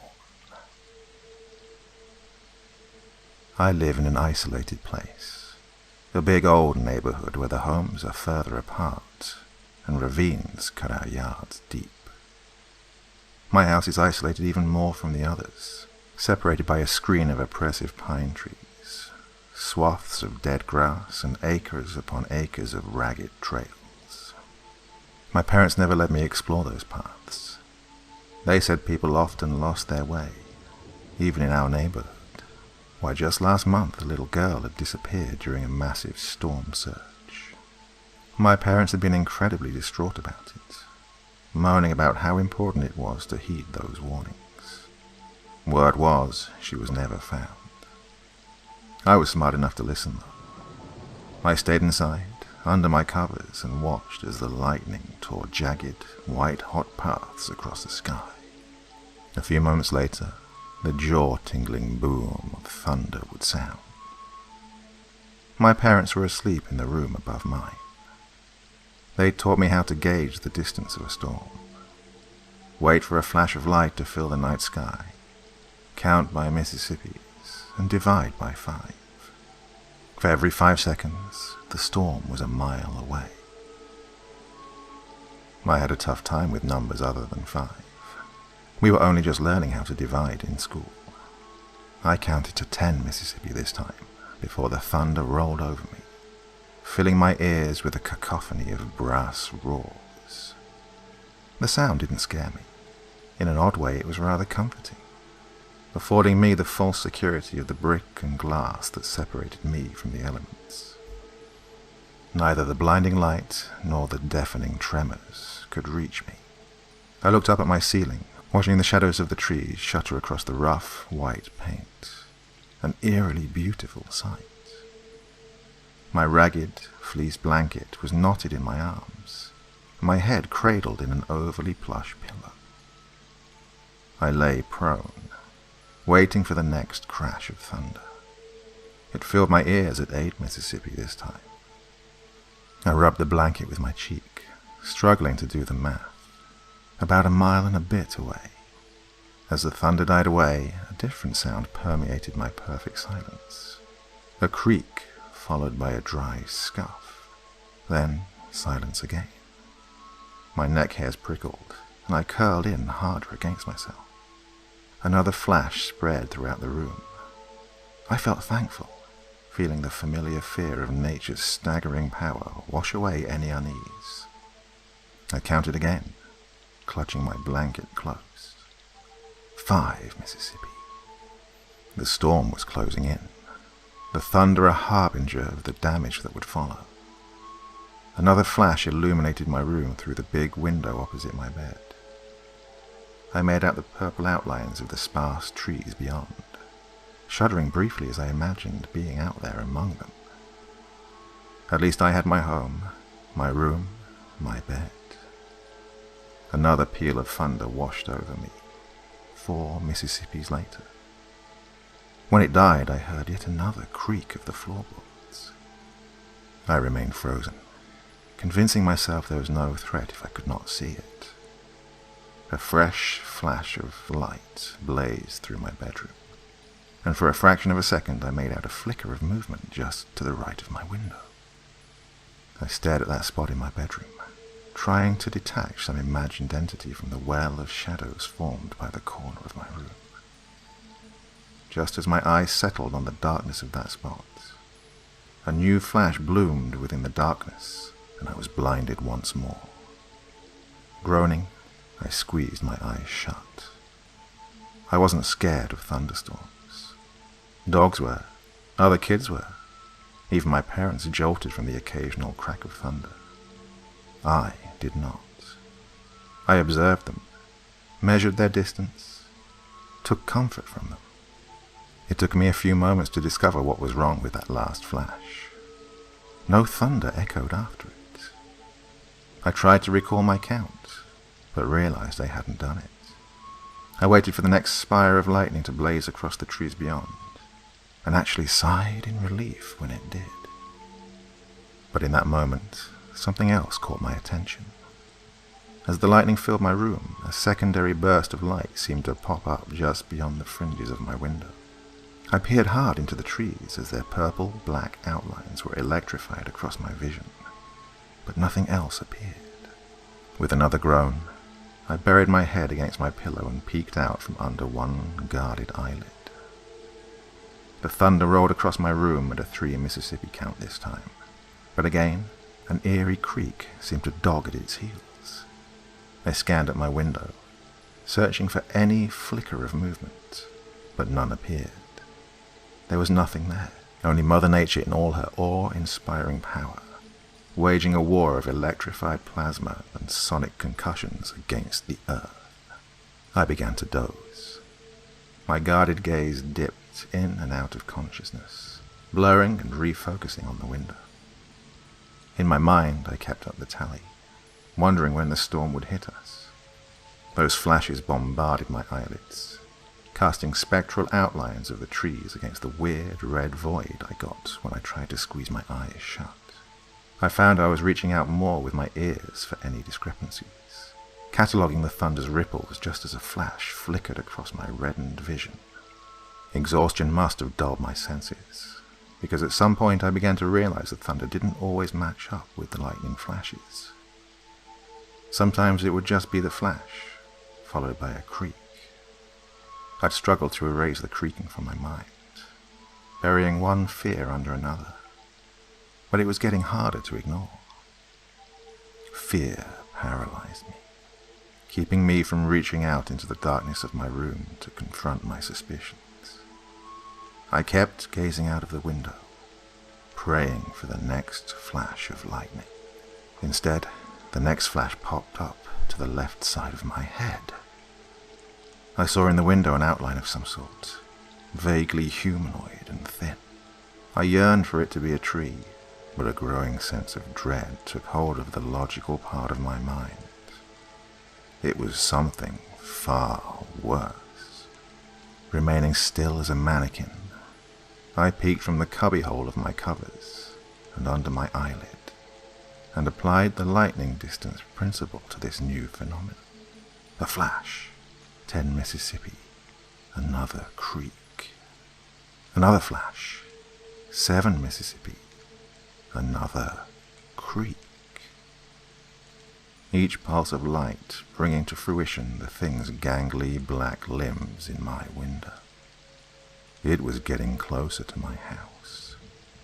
There was another flash, this one coupled with a lick of lightning. 5 Mississippi. I couldn't hear the creak this time due to the thunder, but when the booming roar died away, I almost screamed. There was a breathing sound, raspy, dry, almost hungry. It was coming from my left again. I clenched my blanket to my chest, trying not to sob from the revelation. The figure was in my room. I had been observing its reflection in the light of the flashes. Another blaze of light charged the room for a moment, followed by an additional creak.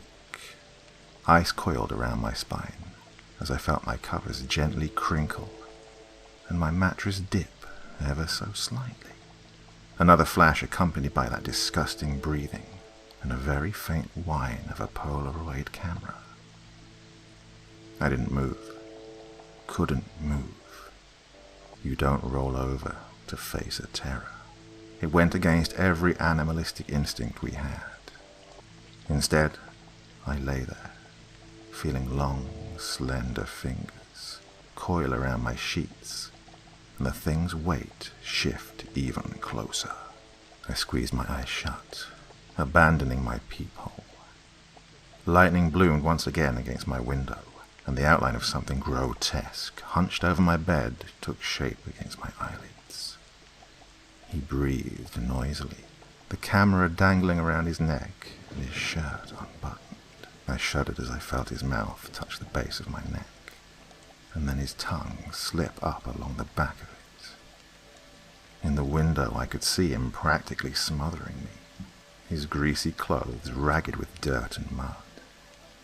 He had a scratchy beard and his breath smelled of rotting meat. as he placed one gnarled hand on my thigh and began brushing upwards. His lips hovered just above my ear, pulling back my dark hair and touching the skin. "I wondered where you disappeared to," he said in a crusty whisper. "Thought them woods claimed you." He rolled me over fully, a malicious grin splitting his pock-marked face. "Glad you survived." He held up his camera. "We're gonna have some fun now, right?" I stared back at him, wordless. He rose the camera to his face and took another picture. Then he screamed. I guess he must have finally seen my face. The flesh sloughed off my skull. The tendons wrapped tight around my right cheek and jawline. The black socket of my left eye gazed back at him, condemning and joyful. He stumbled back off the bed, blubbering like a baby. I slowly followed. He'd come for me the month before, during another storm. He'd taken pictures of me for God knows how long, worming slowly into my bedroom and stealing me into the night.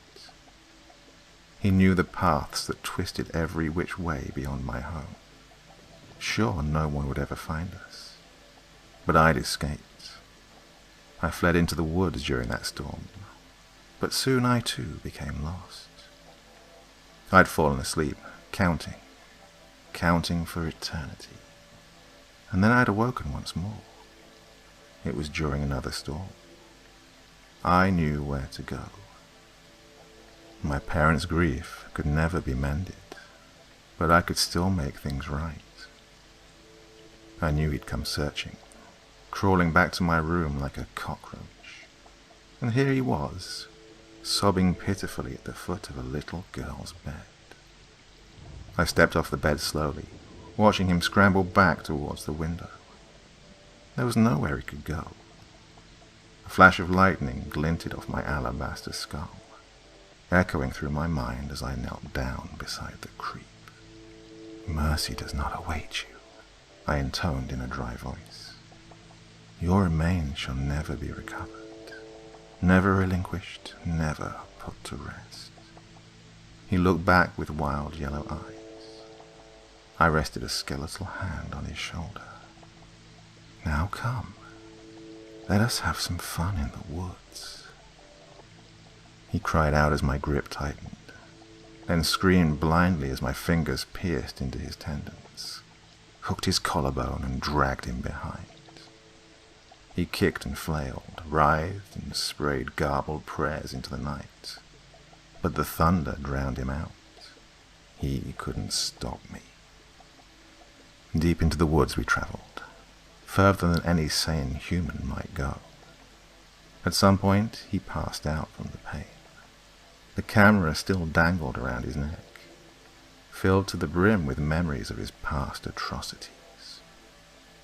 I came to a stop in a small clearing, where a tree split by lightning sat. There, I slung the bumbling creep at the base of the tree and slapped him to make sure he awoke. He looked around blindly, crusty features thick with fear. I lifted him into the splintered trunk of the oak and pierced his arms and legs with shattered wood. There he screamed and foamed, but unable to move as I stepped forward and took the camera from his neck. "One picture, a flash in the night," I murmured, raising the camera to my socket and taking a candid. "That is all anyone will remember you by." I stepped up and wrapped my fingers around his greasy neck, before slamming the camera into his mouth, shattering his teeth, and lodging it into his jaws. Pictures continued to roll off, illuminating his chest and throat as he wept and struggled weakly. I backed up, smiling, remembering the pictures he'd taken of me. I counted the time between each flash, slipping further and further into the woods. 1 Mississippi, 2 Mississippi, 3 Mississippi. lightning flared and thunder roared, and I disappeared into the night. Police would never know what happened to the little girl who disappeared. There would be an area-wide search, missing posters, the whole 9 yards. But no one would ever find anything. The only thing the parents found that was remotely interesting was a bit of dirt in their child's bed, in a room that had been locked for weeks, and a single, solitary photograph buried under her blanket. A picture of a shattered oak tree, and one simple phrase written on the back. 1 Mississippi, 2 Mississippi, 3 Mississippi, 4. Your child may be gone, but there is no need to mourn.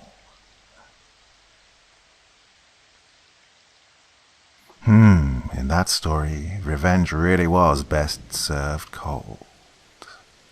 Now, in the final of our 3 stories for this evening, we move a little further out, towards the city cemetery, where the goings-on are even more strange. A young man recalls the events of the past, and his time spent in the cemetery.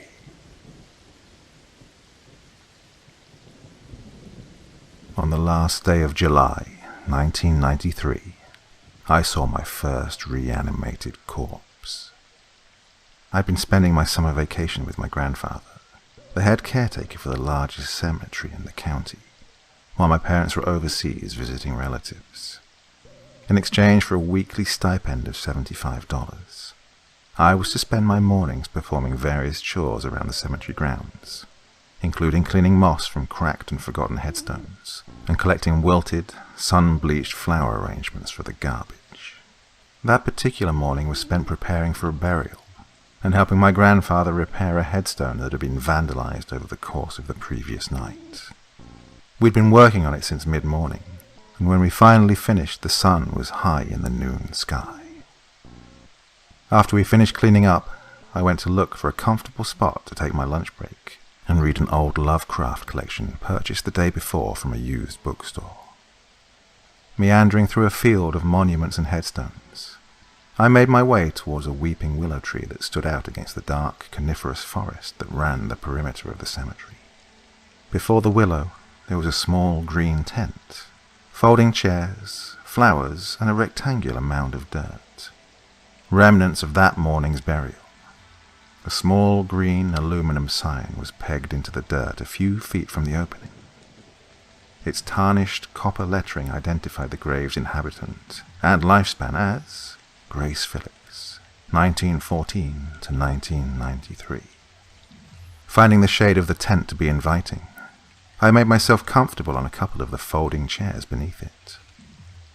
I wasn't 2 pages into the story Dagon when I heard what I thought was a strange, muffled sound of thumping beginning to resonate from the capped burial vault in the grave before me. I looked at the hole and immediately dismissed the thought that I'd heard a sound coming from it. I was about to go back to reading when I heard it again. Curious, I set down my book, walked over to the edge of the grave, and listened with intense concentration. A few seconds later, I was rewarded with not only more thumping, but a stifled scream. Terrified, I stumbled backwards, tripped over a row of chairs, and then bolted across the cemetery towards the memorial garden benches where my grandfather usually ate his lunch. I arrived, out of breath and panicked.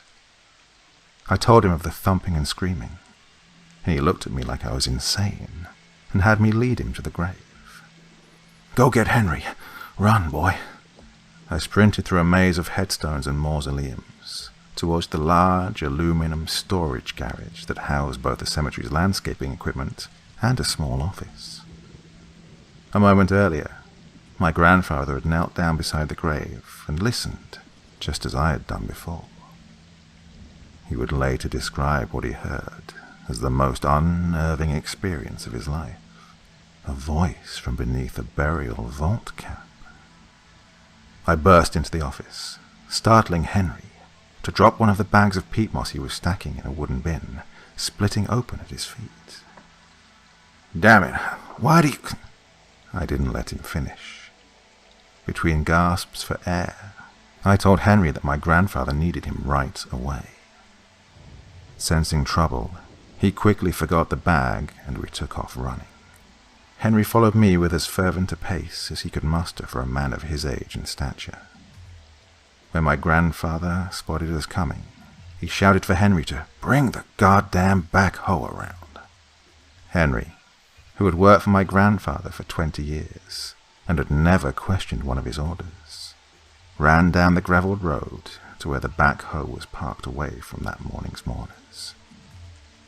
I joined my grandfather, who then proceeded to lower himself into the grave and straddle the vault. He cupped his hands around his mouth and shouted into the vault. "Hello? Can you hear me?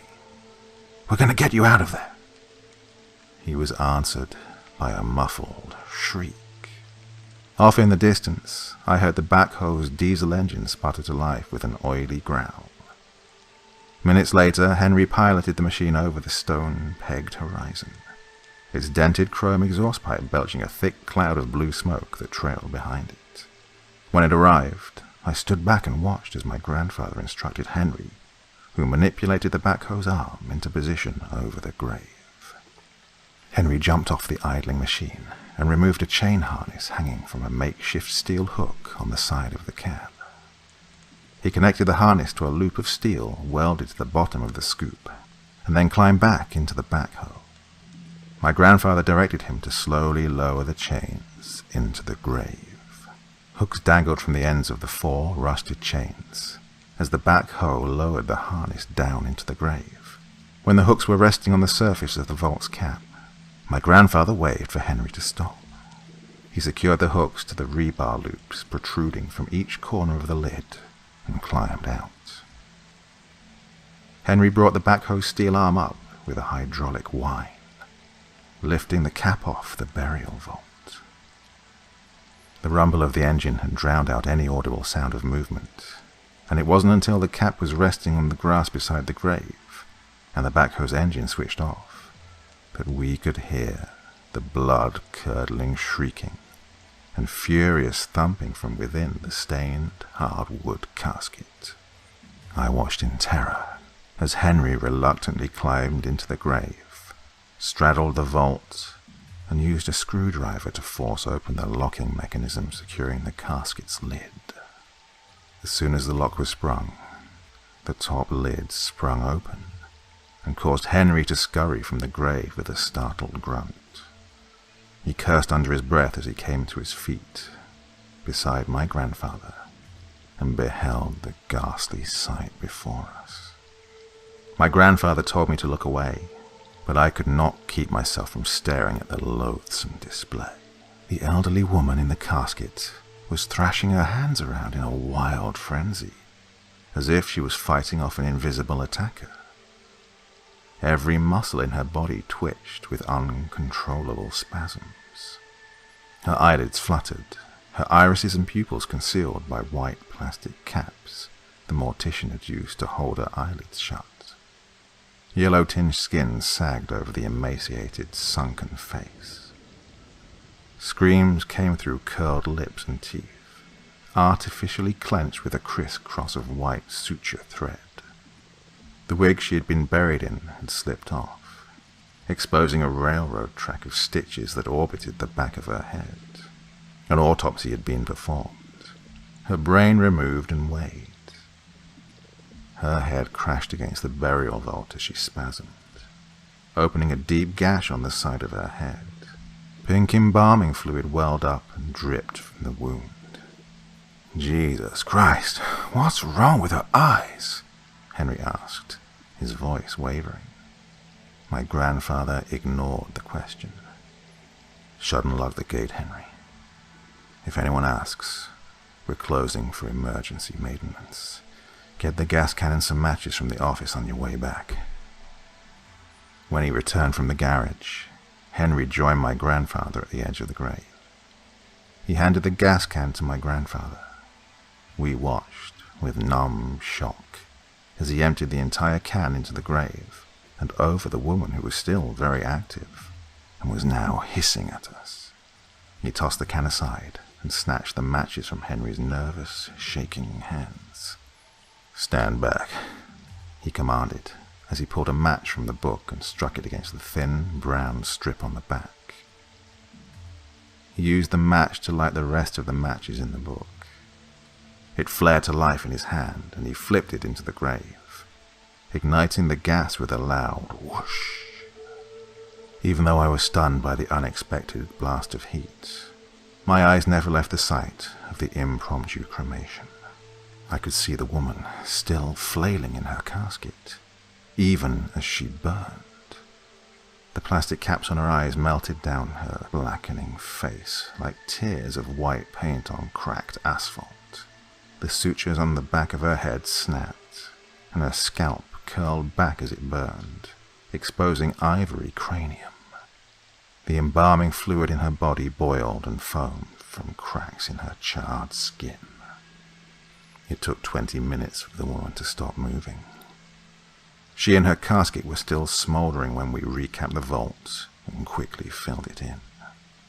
When we had the backhoe parked in its usual space next to the garage, we collected ourselves to the confines of my grandfather's office. We sat in silence at his desk as we pondered what to make of the horror we had all just witnessed. My grandfather broke the silence. He stated that we were to keep the day's events a secret that we would all carry to our graves. Before the end of the summer, we would find 2 more of what we began referring to as moving burials, and had cremated the reanimated corpses. We never spoke of the cemetery's secret to anyone, nor did we discover the reason for the atrocious things we found twitching and writhing in the ground. 2 weeks ago, my grandfather died from a 2-year battle with lymphoma. In accordance with his last wishes, he was buried in the same cemetery that he'd spent so many years caring for. I visit his grave every day, when I'm sure no one is watching, and I press my ear to the ground and listen.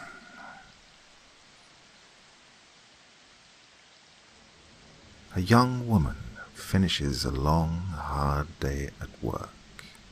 In her state of exhaustion, she struggles to remember where she'd parked her car that morning. Surely that can't be too big a sign of trouble ahead, can it? Well, this is Darktown, so we shall just have to wait and see.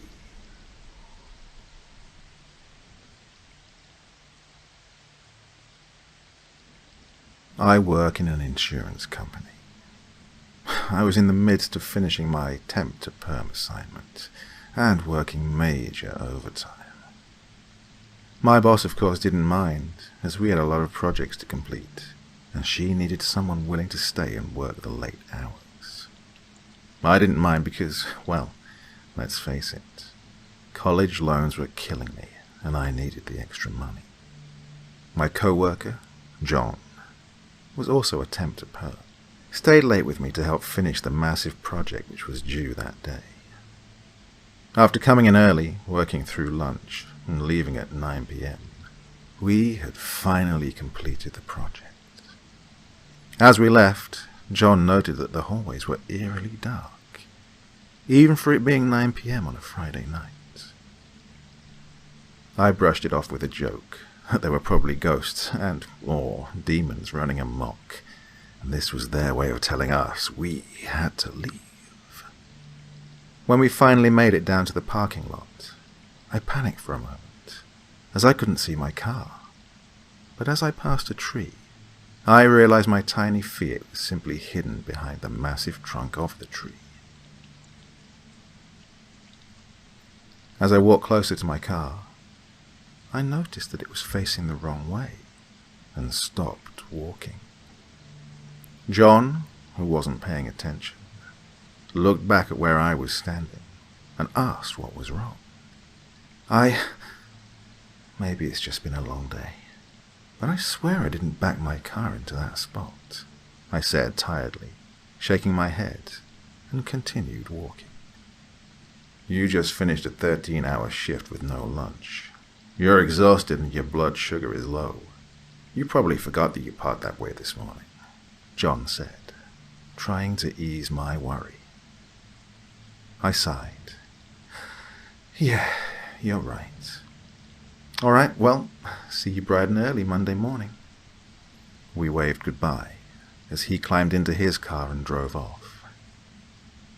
I stood at the front of my car and, cocking my head to the side, I stared at it, racking my brain, trying to remember how I'd parked it this morning. I rubbed my eyes and, in defeat, I sighed once more, shook my head at my silliness, and climbed into my car.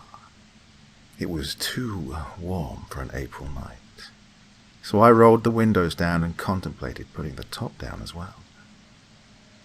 In hindsight, I wonder if that might have changed anything.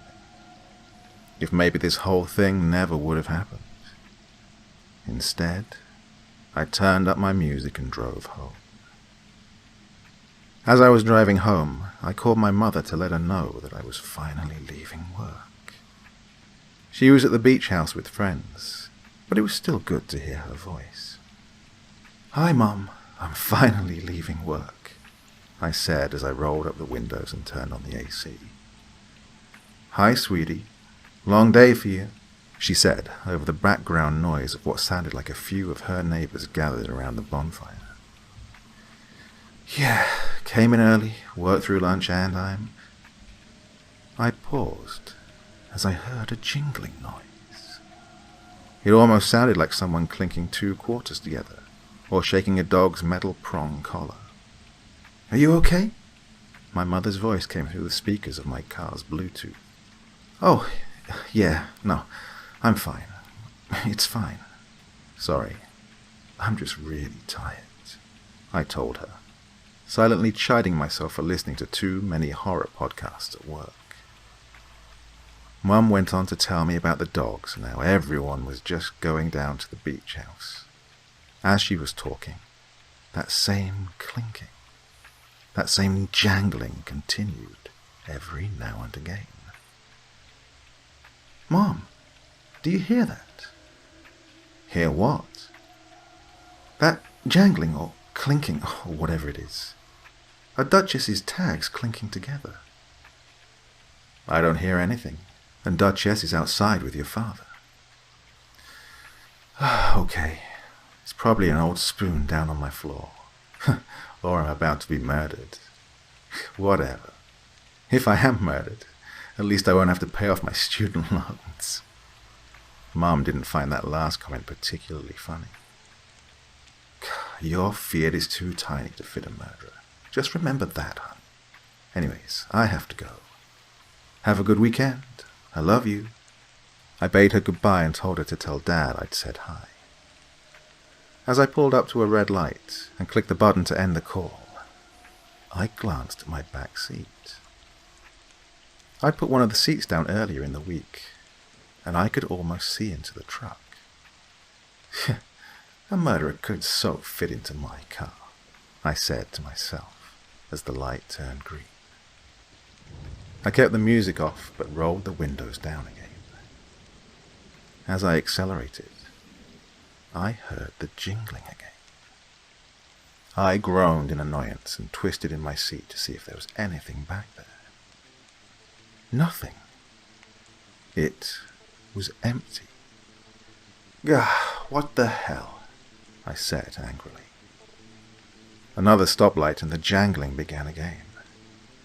"Oh, for the love of God," I said, frustrated. "Ay, if you're gonna kill me, just do it already." Nothing. I sighed in frustration and continued driving. This time I turned on the music, nice and loud. As I pulled into my driveway, I turned the music down and rolled up the windows. I was humming the rest of my favorite song and gathering my phone and purse, when a hot, searing pain erupted in my ribs. I gasped and couldn't suck in any air to my lungs. My hands went to the source of the pain, and I felt a knife sticking out of my ribs. I couldn't bring myself to turn my head, but I felt someone's breath tickle my ear. Fear overtook my senses, and I sat there frozen until I forced myself to look into the visor mirror. As I looked into my back seat, my eyes met a pair of blue eyes. A man crouched behind my seat, smiling, and emitted a breathy laugh. "I guess a murderer really can fit in your car," he breathed into my ear.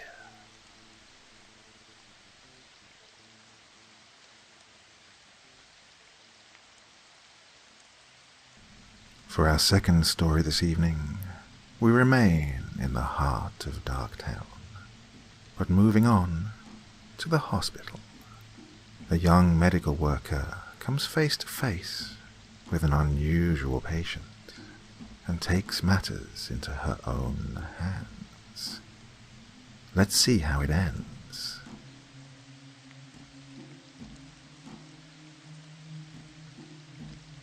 It's called the Hippocratic Oath.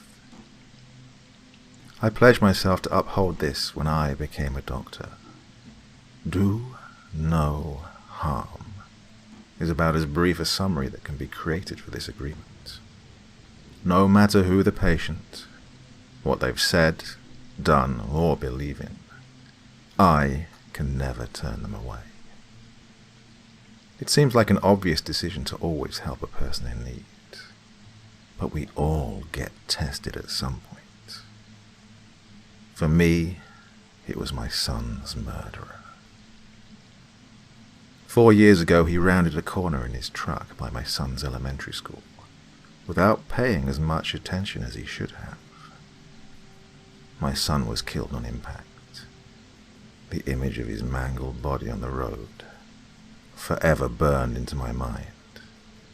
The sickening crunch and assorted screams along with it. The killer walked. According to the judge, my son was not fully within a crosswalk as he crossed the street towards me, meaning the man was not liable. Absolution from the court must not have been enough to clear his own guilt, however, as the face that lay in front of me, that I will never forget, was identified under a different name. In the 3 months since he arrived under my care, he has not had a single visitor. Either he cut ties with everyone he knew, or they cut ties with him. Maybe both, and I don't blame any of them for it. He arrived comatose from a cocktail of sleeping pills, pain medications, and some chemicals yet to be identified. For 3 months, he has remained this way, but not for a lack of trying to pass on.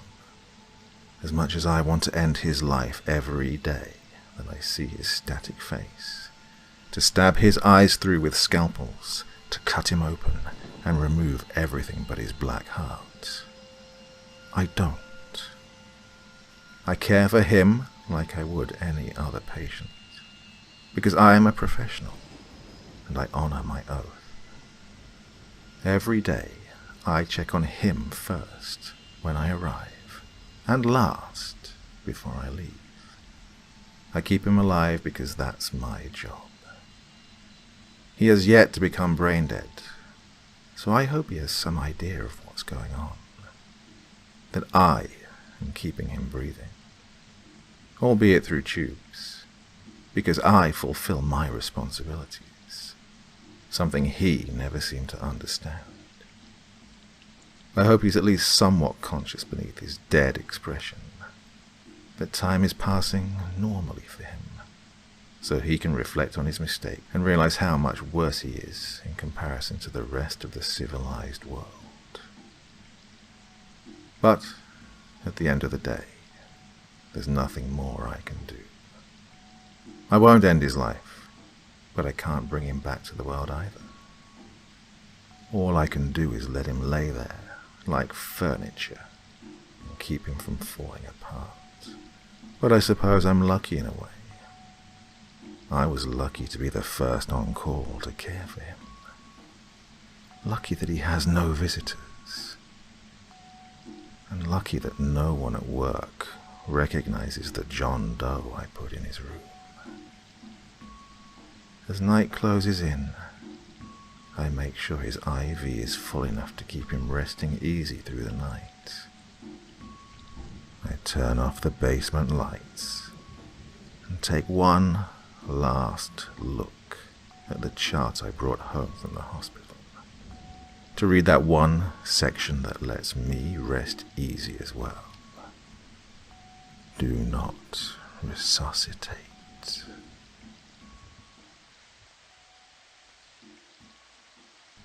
Revenge, it seems, in Darktown at least, is a dish best served long and slow.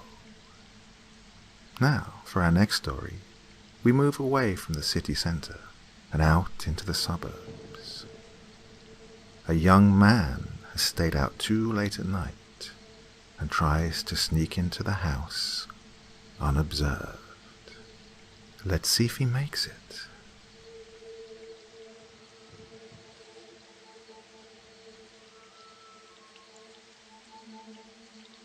I walked into the house through the big front door, careful to shut it quietly so as not to wake anyone upstairs.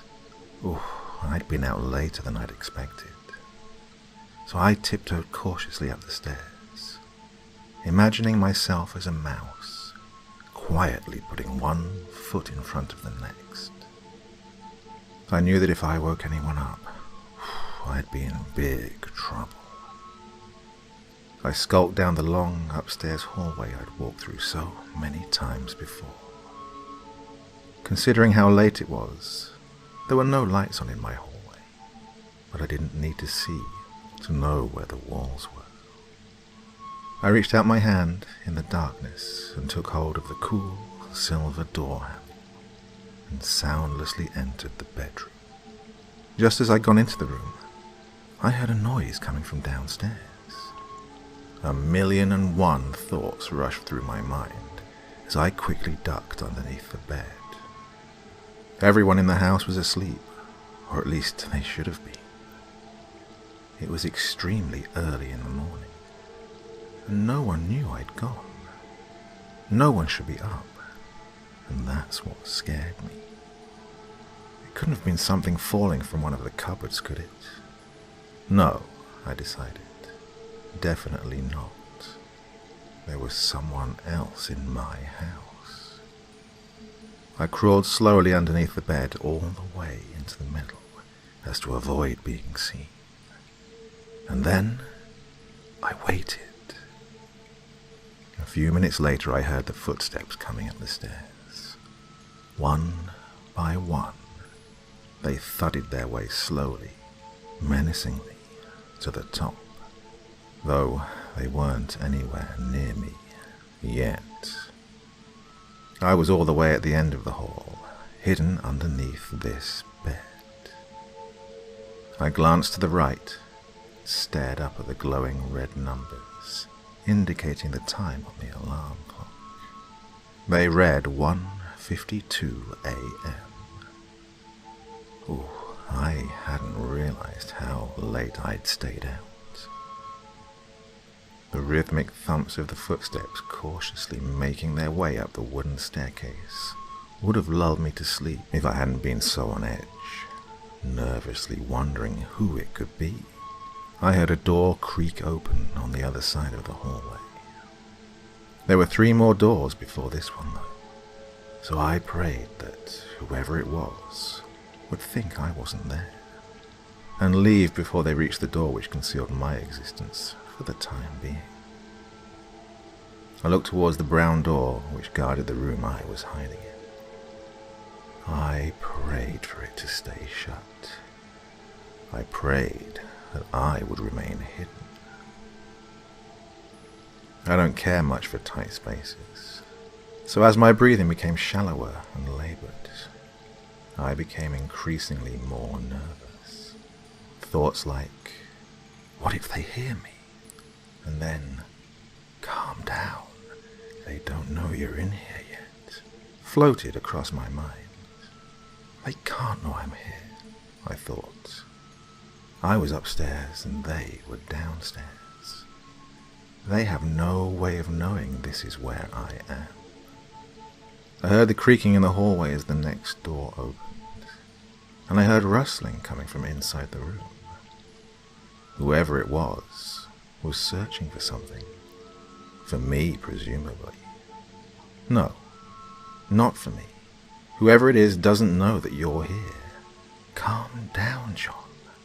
Calm down.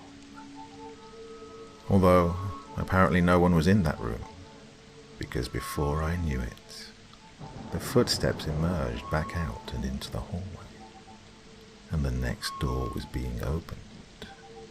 The slow and nerve-wracking footsteps echoed in my mind. That was when I knew they weren't going to stop looking. I fumbled in my pockets as quietly as I could for something I could use. My fingers brushed against cold plastic. My phone. But then my stomach dropped and my heart sank. Of course, I couldn't call the police. As my attention slowly turned towards the brown door again, I heard the footsteps approach the door. I watched the light stream in as the entrance to the room inched open, and 2 small feet ambled their way in. I inched further back, away from them, as a natural instinct, when I was still surprised. This wasn't who I had pictured. These feet belonged to a little boy. The little feet stumbled to the top of the bed. I could feel the little boy shaking the 2 figures above me, shaking them into consciousness. I slowly slid my knife out of my jacket's front pocket, readying myself, trying to avoid the light which was now streaming in through the open door and catching the blade. I was surprised. He'd made it back quicker than I'd expected, but now was my only chance. I'm so sick of people thinking this house belongs to them. The little boy began to speak as I slowly emerged. "Mommy, Daddy," the little voice belonging to the feet whispered. "I think there's someone in our house."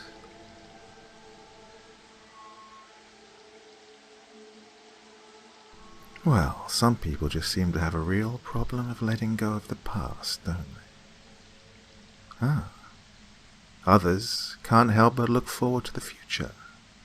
And that moves us on to our final story this evening. Jenna, a young girl, is days away from celebrating her birthday. So, what surprises do her family have in store for her? And what does she have for them?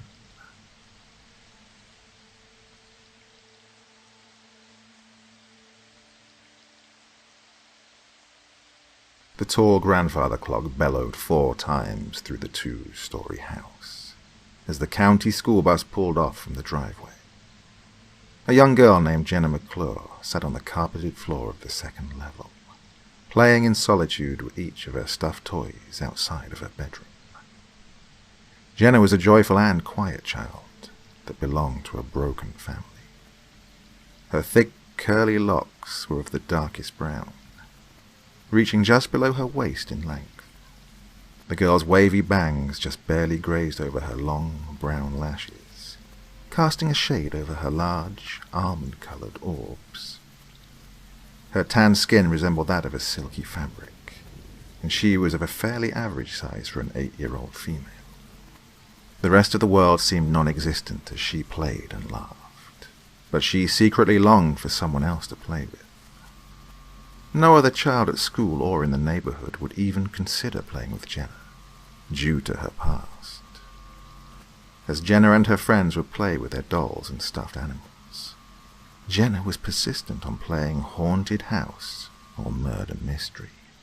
Whenever she decided to have her friends over for slumber parties, she would tell ghost stories as night fell and scare the other girls to the point of tears. These things frightened the other kids and caused them to avoid her in every way possible.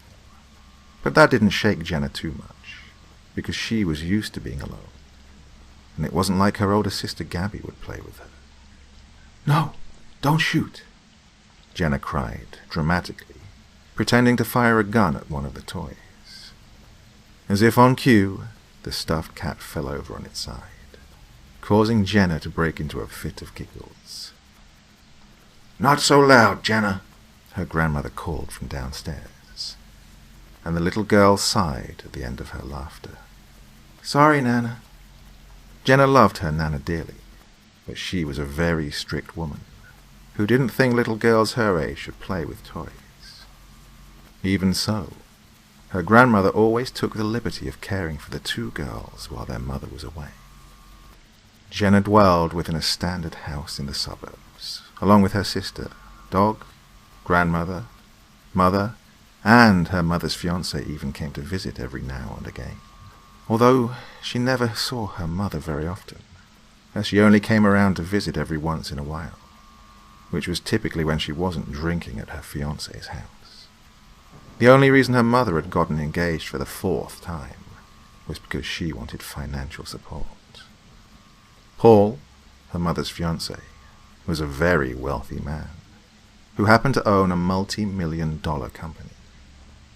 Paul was a kind and generous man that treated Jenna and Gabby like they were his own, but possessed an extremely wide history of medical problems.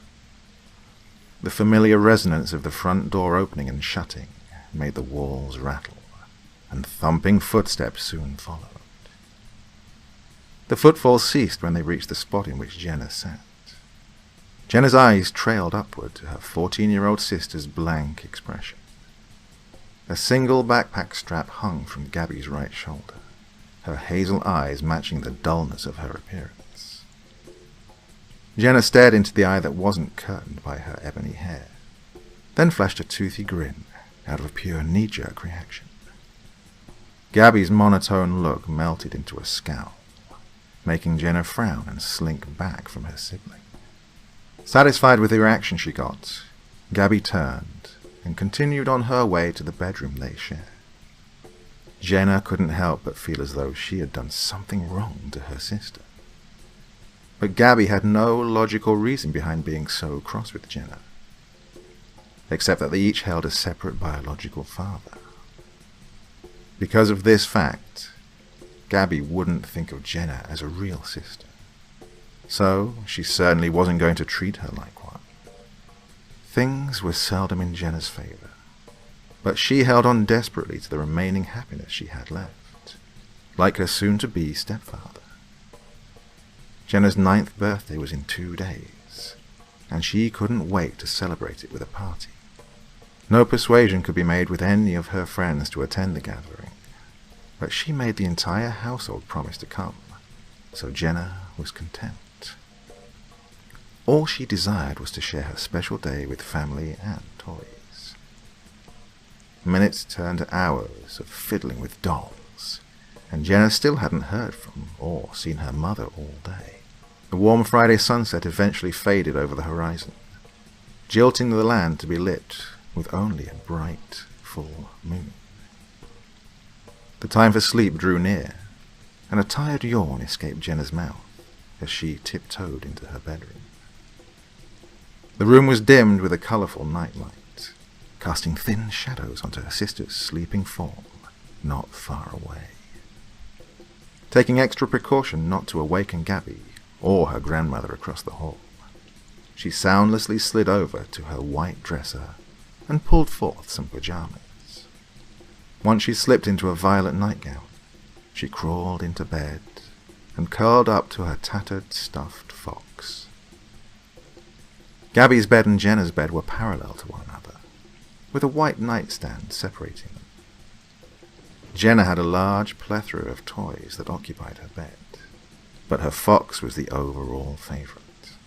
Jenna's mother had given her the little fox as a gift for her 6th birthday, and Jenna hadn't parted with it since. It didn't take too much for Jenna to nod off, snoring lightly as crickets sang from outside their bedroom window. The girl tossed and turned in various arrangements during the night, seeking to expel the strange nightmares. Jenna typically had odd dreams, but this occasion was exceptionally brutal and realistic. Vivid images of her mangled and mutilated family members attacked her subconscious. But what bewildered Jenna the most was her mother's fiancé, because he didn't seem to be harmed in any way, but merely sprawled out on the ground, twitching and gasping for reasons unknown. Otherwise, the concept of death had never particularly disturbed her, and it had always come across as interesting. The next morning, Jenna woke with a start, her lurching into a sitting position on the mattress at the sound of a feminine shriek resonating throughout the house. Her erratic breathing came to a halt when she noticed the absence of her elder sister in the room, and only a lumpy comforter resided where Gabby once was. Throwing her blankets to the side, Jenna hesitantly emerged from the bedroom and into the hall. "Gabby, are you there?" she piped up, the words somewhat slurred by her loose tooth.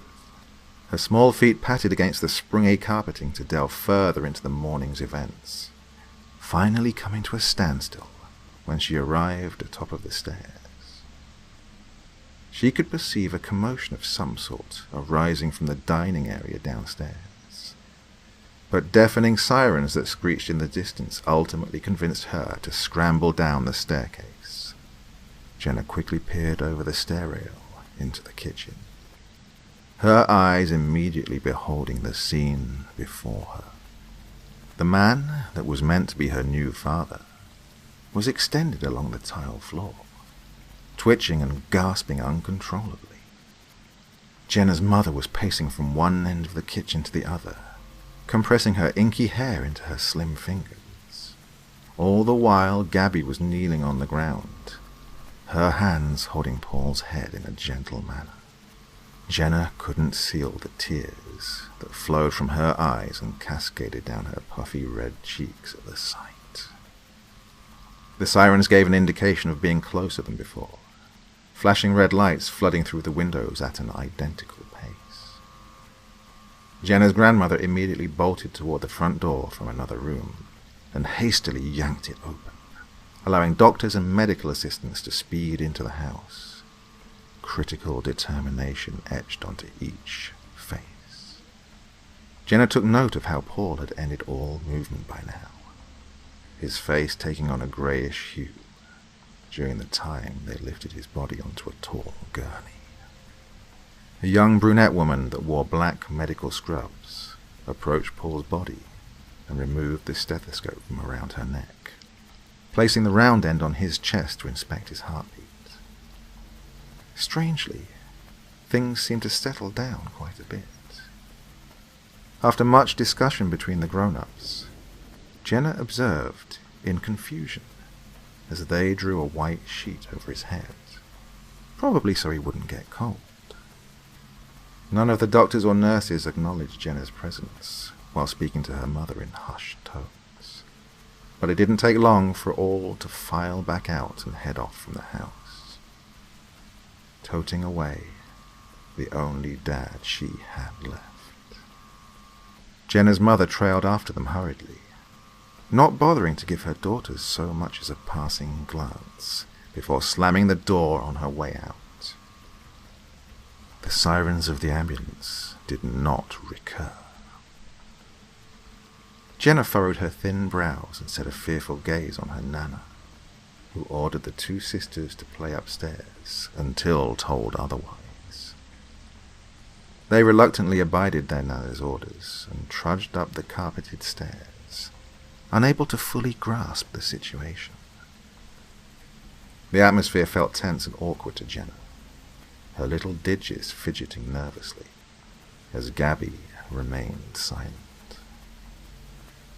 Gabby sauntered her way into her room, feeling the uncomfortable eye set on her while plopping herself down on the bed. Jenna followed close by, standing inaudibly beside her sister. "What happened to Mr. Paul? Mummy and Paul are coming back, right?" Jenna inquired sheepishly, her voice faltering some at the end. Gabby arose from her position on the mattress, towering over the little girl as an unnecessary bile simmered within and overthrew her emotions. "Don't you get it? Mum doesn't care what happens to Paul, just as long as she gets ownership of his company," she hissed, striding toward Jenna in an attempt to seem intimidating. "It's all fun and games to you, isn't it? Paul isn't coming back. I doubt he ever cared about you anyway. Any guy who has money can take advantage of Mom. Besides, I don't think he would bother wasting his time on an ignorant, naive little brat like you. Your Mom will never be a mother to me, so don't you think for a second that I will ever call you a sister." And with that statement, Gabby jerked her hands forward and rammed her palms into Jenna's shoulders, knocking the girl clean off her feet. Her arms flew from her sides to catch and hoist her weight on instinct, but the action was proven futile. Jenna's head made harsh contact with the bottom corner of her white bed frame, producing a sharp cry from her. Jenna was well aware that Gabby tended to unleash her anger on others, but she had never attacked anyone physically like that. Jenna could only lie on the floor, stupefied by her sister's endeavor to harm her. Gabby, however, wasn't fazed in the slightest, and stomped out of the room without another word exchanged. Jenna was speechless when more tears proceeded to fall, now accompanied by ones that resembled pain. Small droplets of crimson blossomed where the wood of the frame had lanced Jenna's skull, so the girl shakily stood from the ground to retrieve a paper towel, bitterly muttering, "I never want another dad, ever again." The day dragged on, with no sign of Jenna's mother or stepfather for hours. Jenna and Gabby were served a few snacks here and there, but breakfast and lunch were disregarded. Once again, the grandfather clock chimed in the house, this instance signaling that of 8 o'clock. Jenna felt obligated to steer clear of Gabby, and entertained herself by petting and pampering her toy fox. She couldn't bring herself to rat Gabby out for the act she had committed. Gabby genuinely unnerved Jenna, and Jenna wished greatly for Gabby to like her, so she kept her mouth shut. It was just a little push, as far as Jenna wanted to think. Jenna's head snapped up at the creak of the front door opening, and she was up and rushing down the stairs in an instant. She stood eagerly on the bottom step, poking her head around the end of the railing to view her mother and Nana. They both sat at the kitchen table, chatting emotionally over a glass of wine. Jenna made up her mind to leave them be, and perched herself quietly on the final step. Her head hung low. She only overheard a conversation about financial problems and funeral prices in their discussion, but she eventually caught on to the situation. More tears began to swell in her glossy orbs, to which she quickly wiped away. There was nothing more Jenna yearned to hear, so she sluggishly returned to her room, struggling to keep her bloodshot eyes open along the way. Gabby was already dozing off, as per usual, leaving Jenna to perform her nightly routine in silence. She was pushing herself to the limit in an urge to stay positive. After all, she had a birthday the following day, and she had once promised Paul that she would always keep smiling, no matter the circumstances. So, Jenna did whatever it took to make herself smile again, remembering fondly the sparkly and multicolored party decorations she had for her birthday. And even if Paul wasn't there, the rest of her family had given their word, and Jenna's faith remained with her family on that. Unfortunately, the nightmares tumbled through Jenna's head in her slumber yet again, mirroring those of the night previous. But this time, they didn't trouble Jenna in any form or fashion. The dream seemed strangely comforting, and it was almost as if she didn't have to be alone anymore, omitting that she actually was alone. Something didn't quite feel right, but it made her smile. The next morning, Jenna didn't hesitate to jump straight out of bed, already smiling in anticipation. She took one quick glance over at where her sister would have been, doing a double take. Gabby wasn't where she'd left her, but another vacant bed was left over. Shrugging her shoulders, Jenna skipped to her dresser and ripped open the bottom drawer. After sifting through the contents of the compartment for a while, she pulled out a purple dress for her party. The dress had thin straps at the top, the bottom flowing down to her knees, and a few rows of purple ruffles were aligned vertically on the bottom half. The words "Happy Birthday" were stitched across the chest in big white letters, with a few loose strings fluttering as she moved about.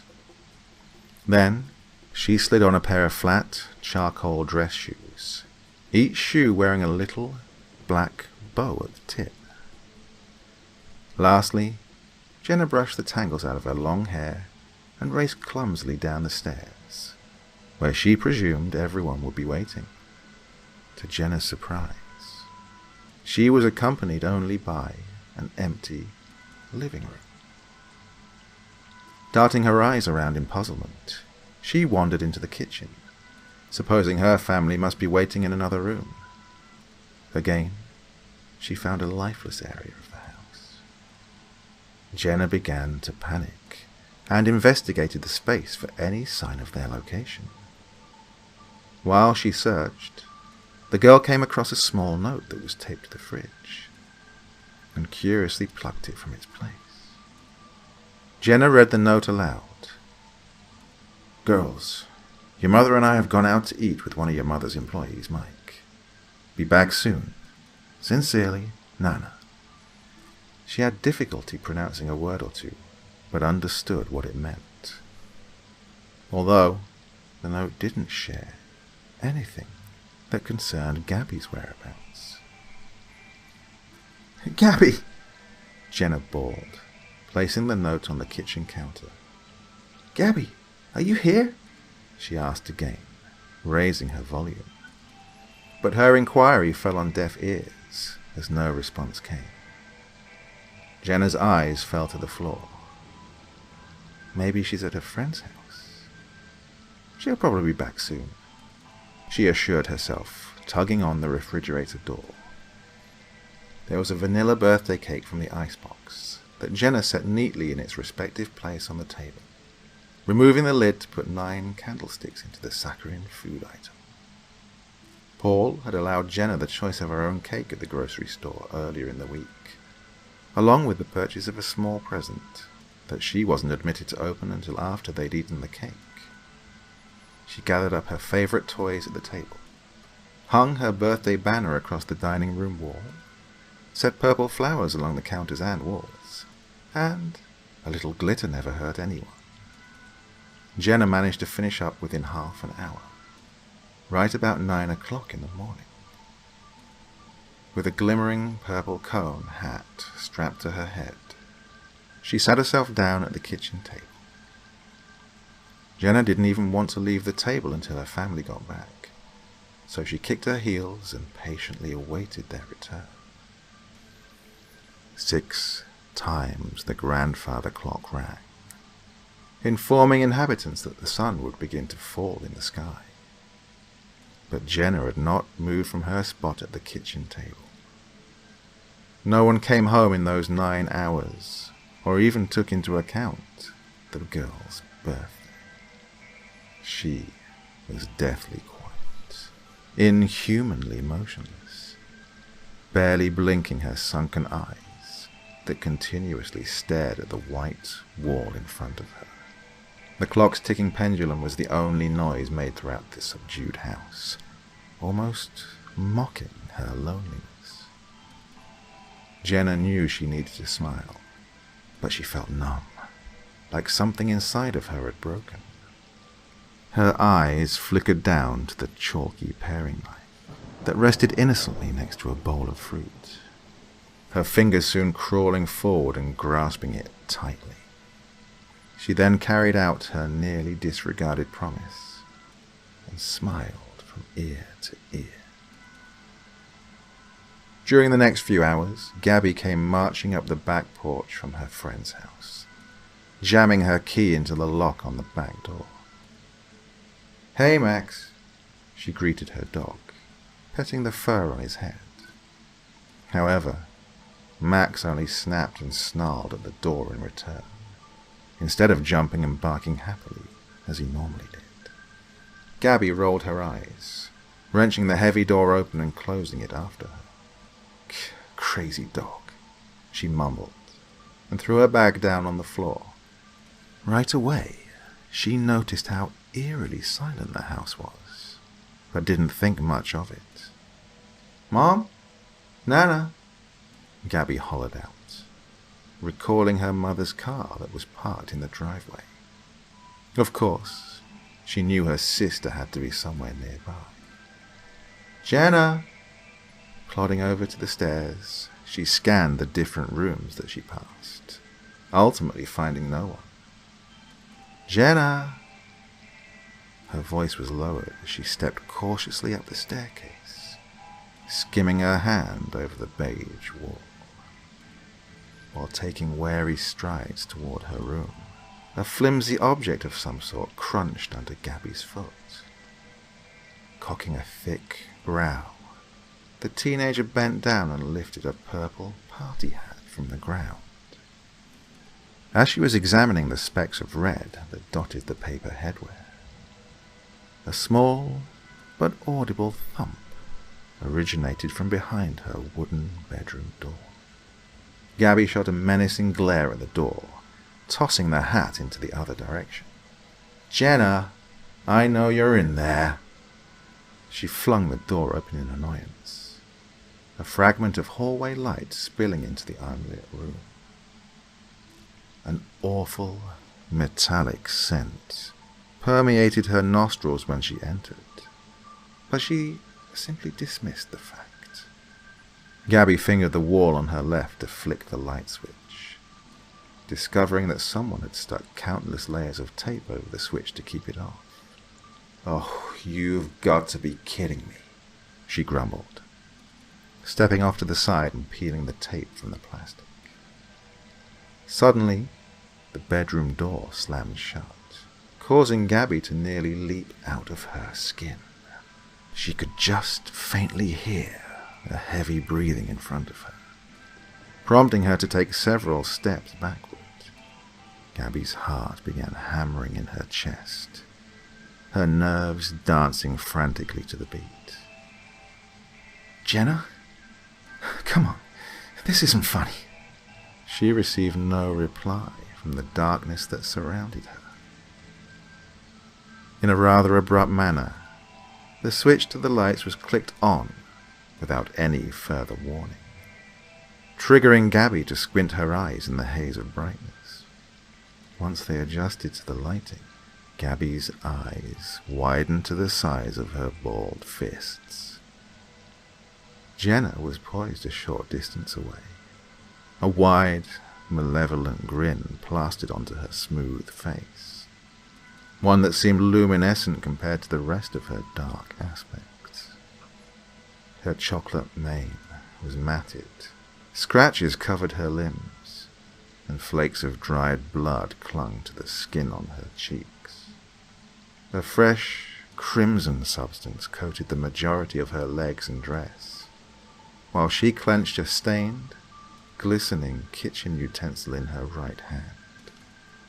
Her other arm cradled a bloodied, stuffed fox, who lacked a single button eye, with white stuffing protruding from the rips in its fabric. Jenna's shoes left scarlet footprints in the tan carpet as she stalked toward her sister. Realization slowly dawned on Gabby, and it took every fiber of her being not to scream when she laid eyes on the room around her. Smeared handprints of red lined the walls. Lamps were knocked over, and assorted items were strewn across the floor to insist the obvious signs of a struggle. The intense odor shot uncomfortably icy chills down Gabby's backside, adding to the below ambient temperature that this specific room held. Jenna, look, I don't know what the hell is going on here, but you better tell me where Mom and Nana are right now, Gabby demanded, beginning to back away from the shorter girl. Jenna's smile seemed to increase, and she paused a few feet in front of Gabby. What's the matter, sissy? You aren't smiling, Jenna cooed, taking another step. Do you know what happens to people who don't smile? Gabby's face paled significantly, the adrenaline in her system causing her arms to coil in defense, as she set aside her dignity and implored, No, please, get away. Come on, Jenna, we're sisters. This is crazy. Jenna chuckled through her gritted teeth, a wry smile sculpting her lips. Oh, is that so? No, I don't think it is. Your mom will never be a mother to me, so don't you think for a second that I will ever call you a sister. She taunted her older sibling, using the reminiscent command in a sing-song tone. Gabby's feet appeared like they were glued to the floor, a look of unadulterated horror sweeping over her refined features as Jenna continued. You know, you were right, Gabby. It's all just fun and games. Jenna was small when compared to her sister, but she was nimble and accommodated plenty of energy. Gabby's screams emanated throughout the house for the duration of the night, haunting echoes sounding as though she were pleading for hours, even if she was lifeless within minutes. The magenta candles on Jenna's birthday cake were the only source of light in the house, with each of Jenna's immobile family members and blood-soaked toys gathered around it. Everyone wore radiant party hats, thanks to Jenna, and were thoroughly dressed in red. They all sat at the table in a near-pitch-black kitchen, but Jenna was the only one capable of singing her birthday song. When the time came, she couldn't have undone the bow on Paul's birthday gift quick enough, revealing a sparkly set of ruby earrings, which she swiftly drove through her unpierced earlobes in the excitement of owning her first pair. The pain and the god-awful scent didn't trouble Jenna in the slightest, given that she was finally alongside her family, and her sizable grin suggested that she was the happiest she had ever been.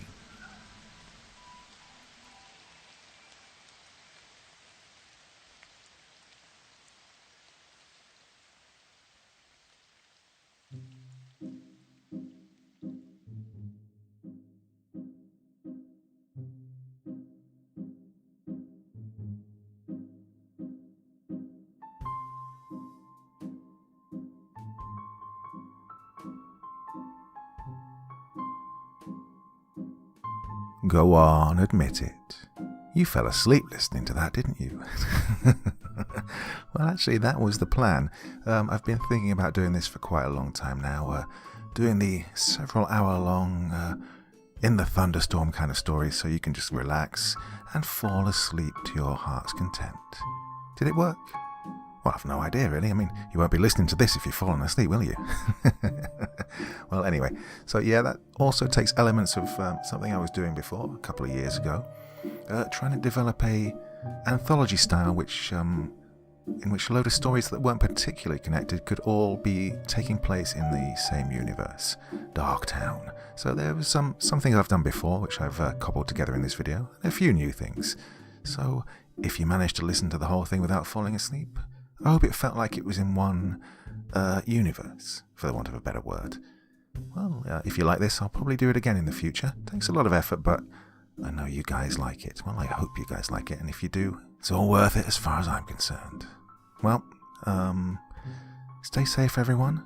I'm on Patreon, so if you feel like bunging me a couple of dollars, that'd be lovely. If not, in these troubled times, then don't worry about it. You should be here to enjoy yourselves, and it shouldn't put you at any financial burden whatsoever.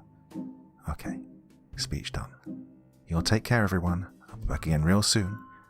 Till next time, sweet dreams and bye-bye.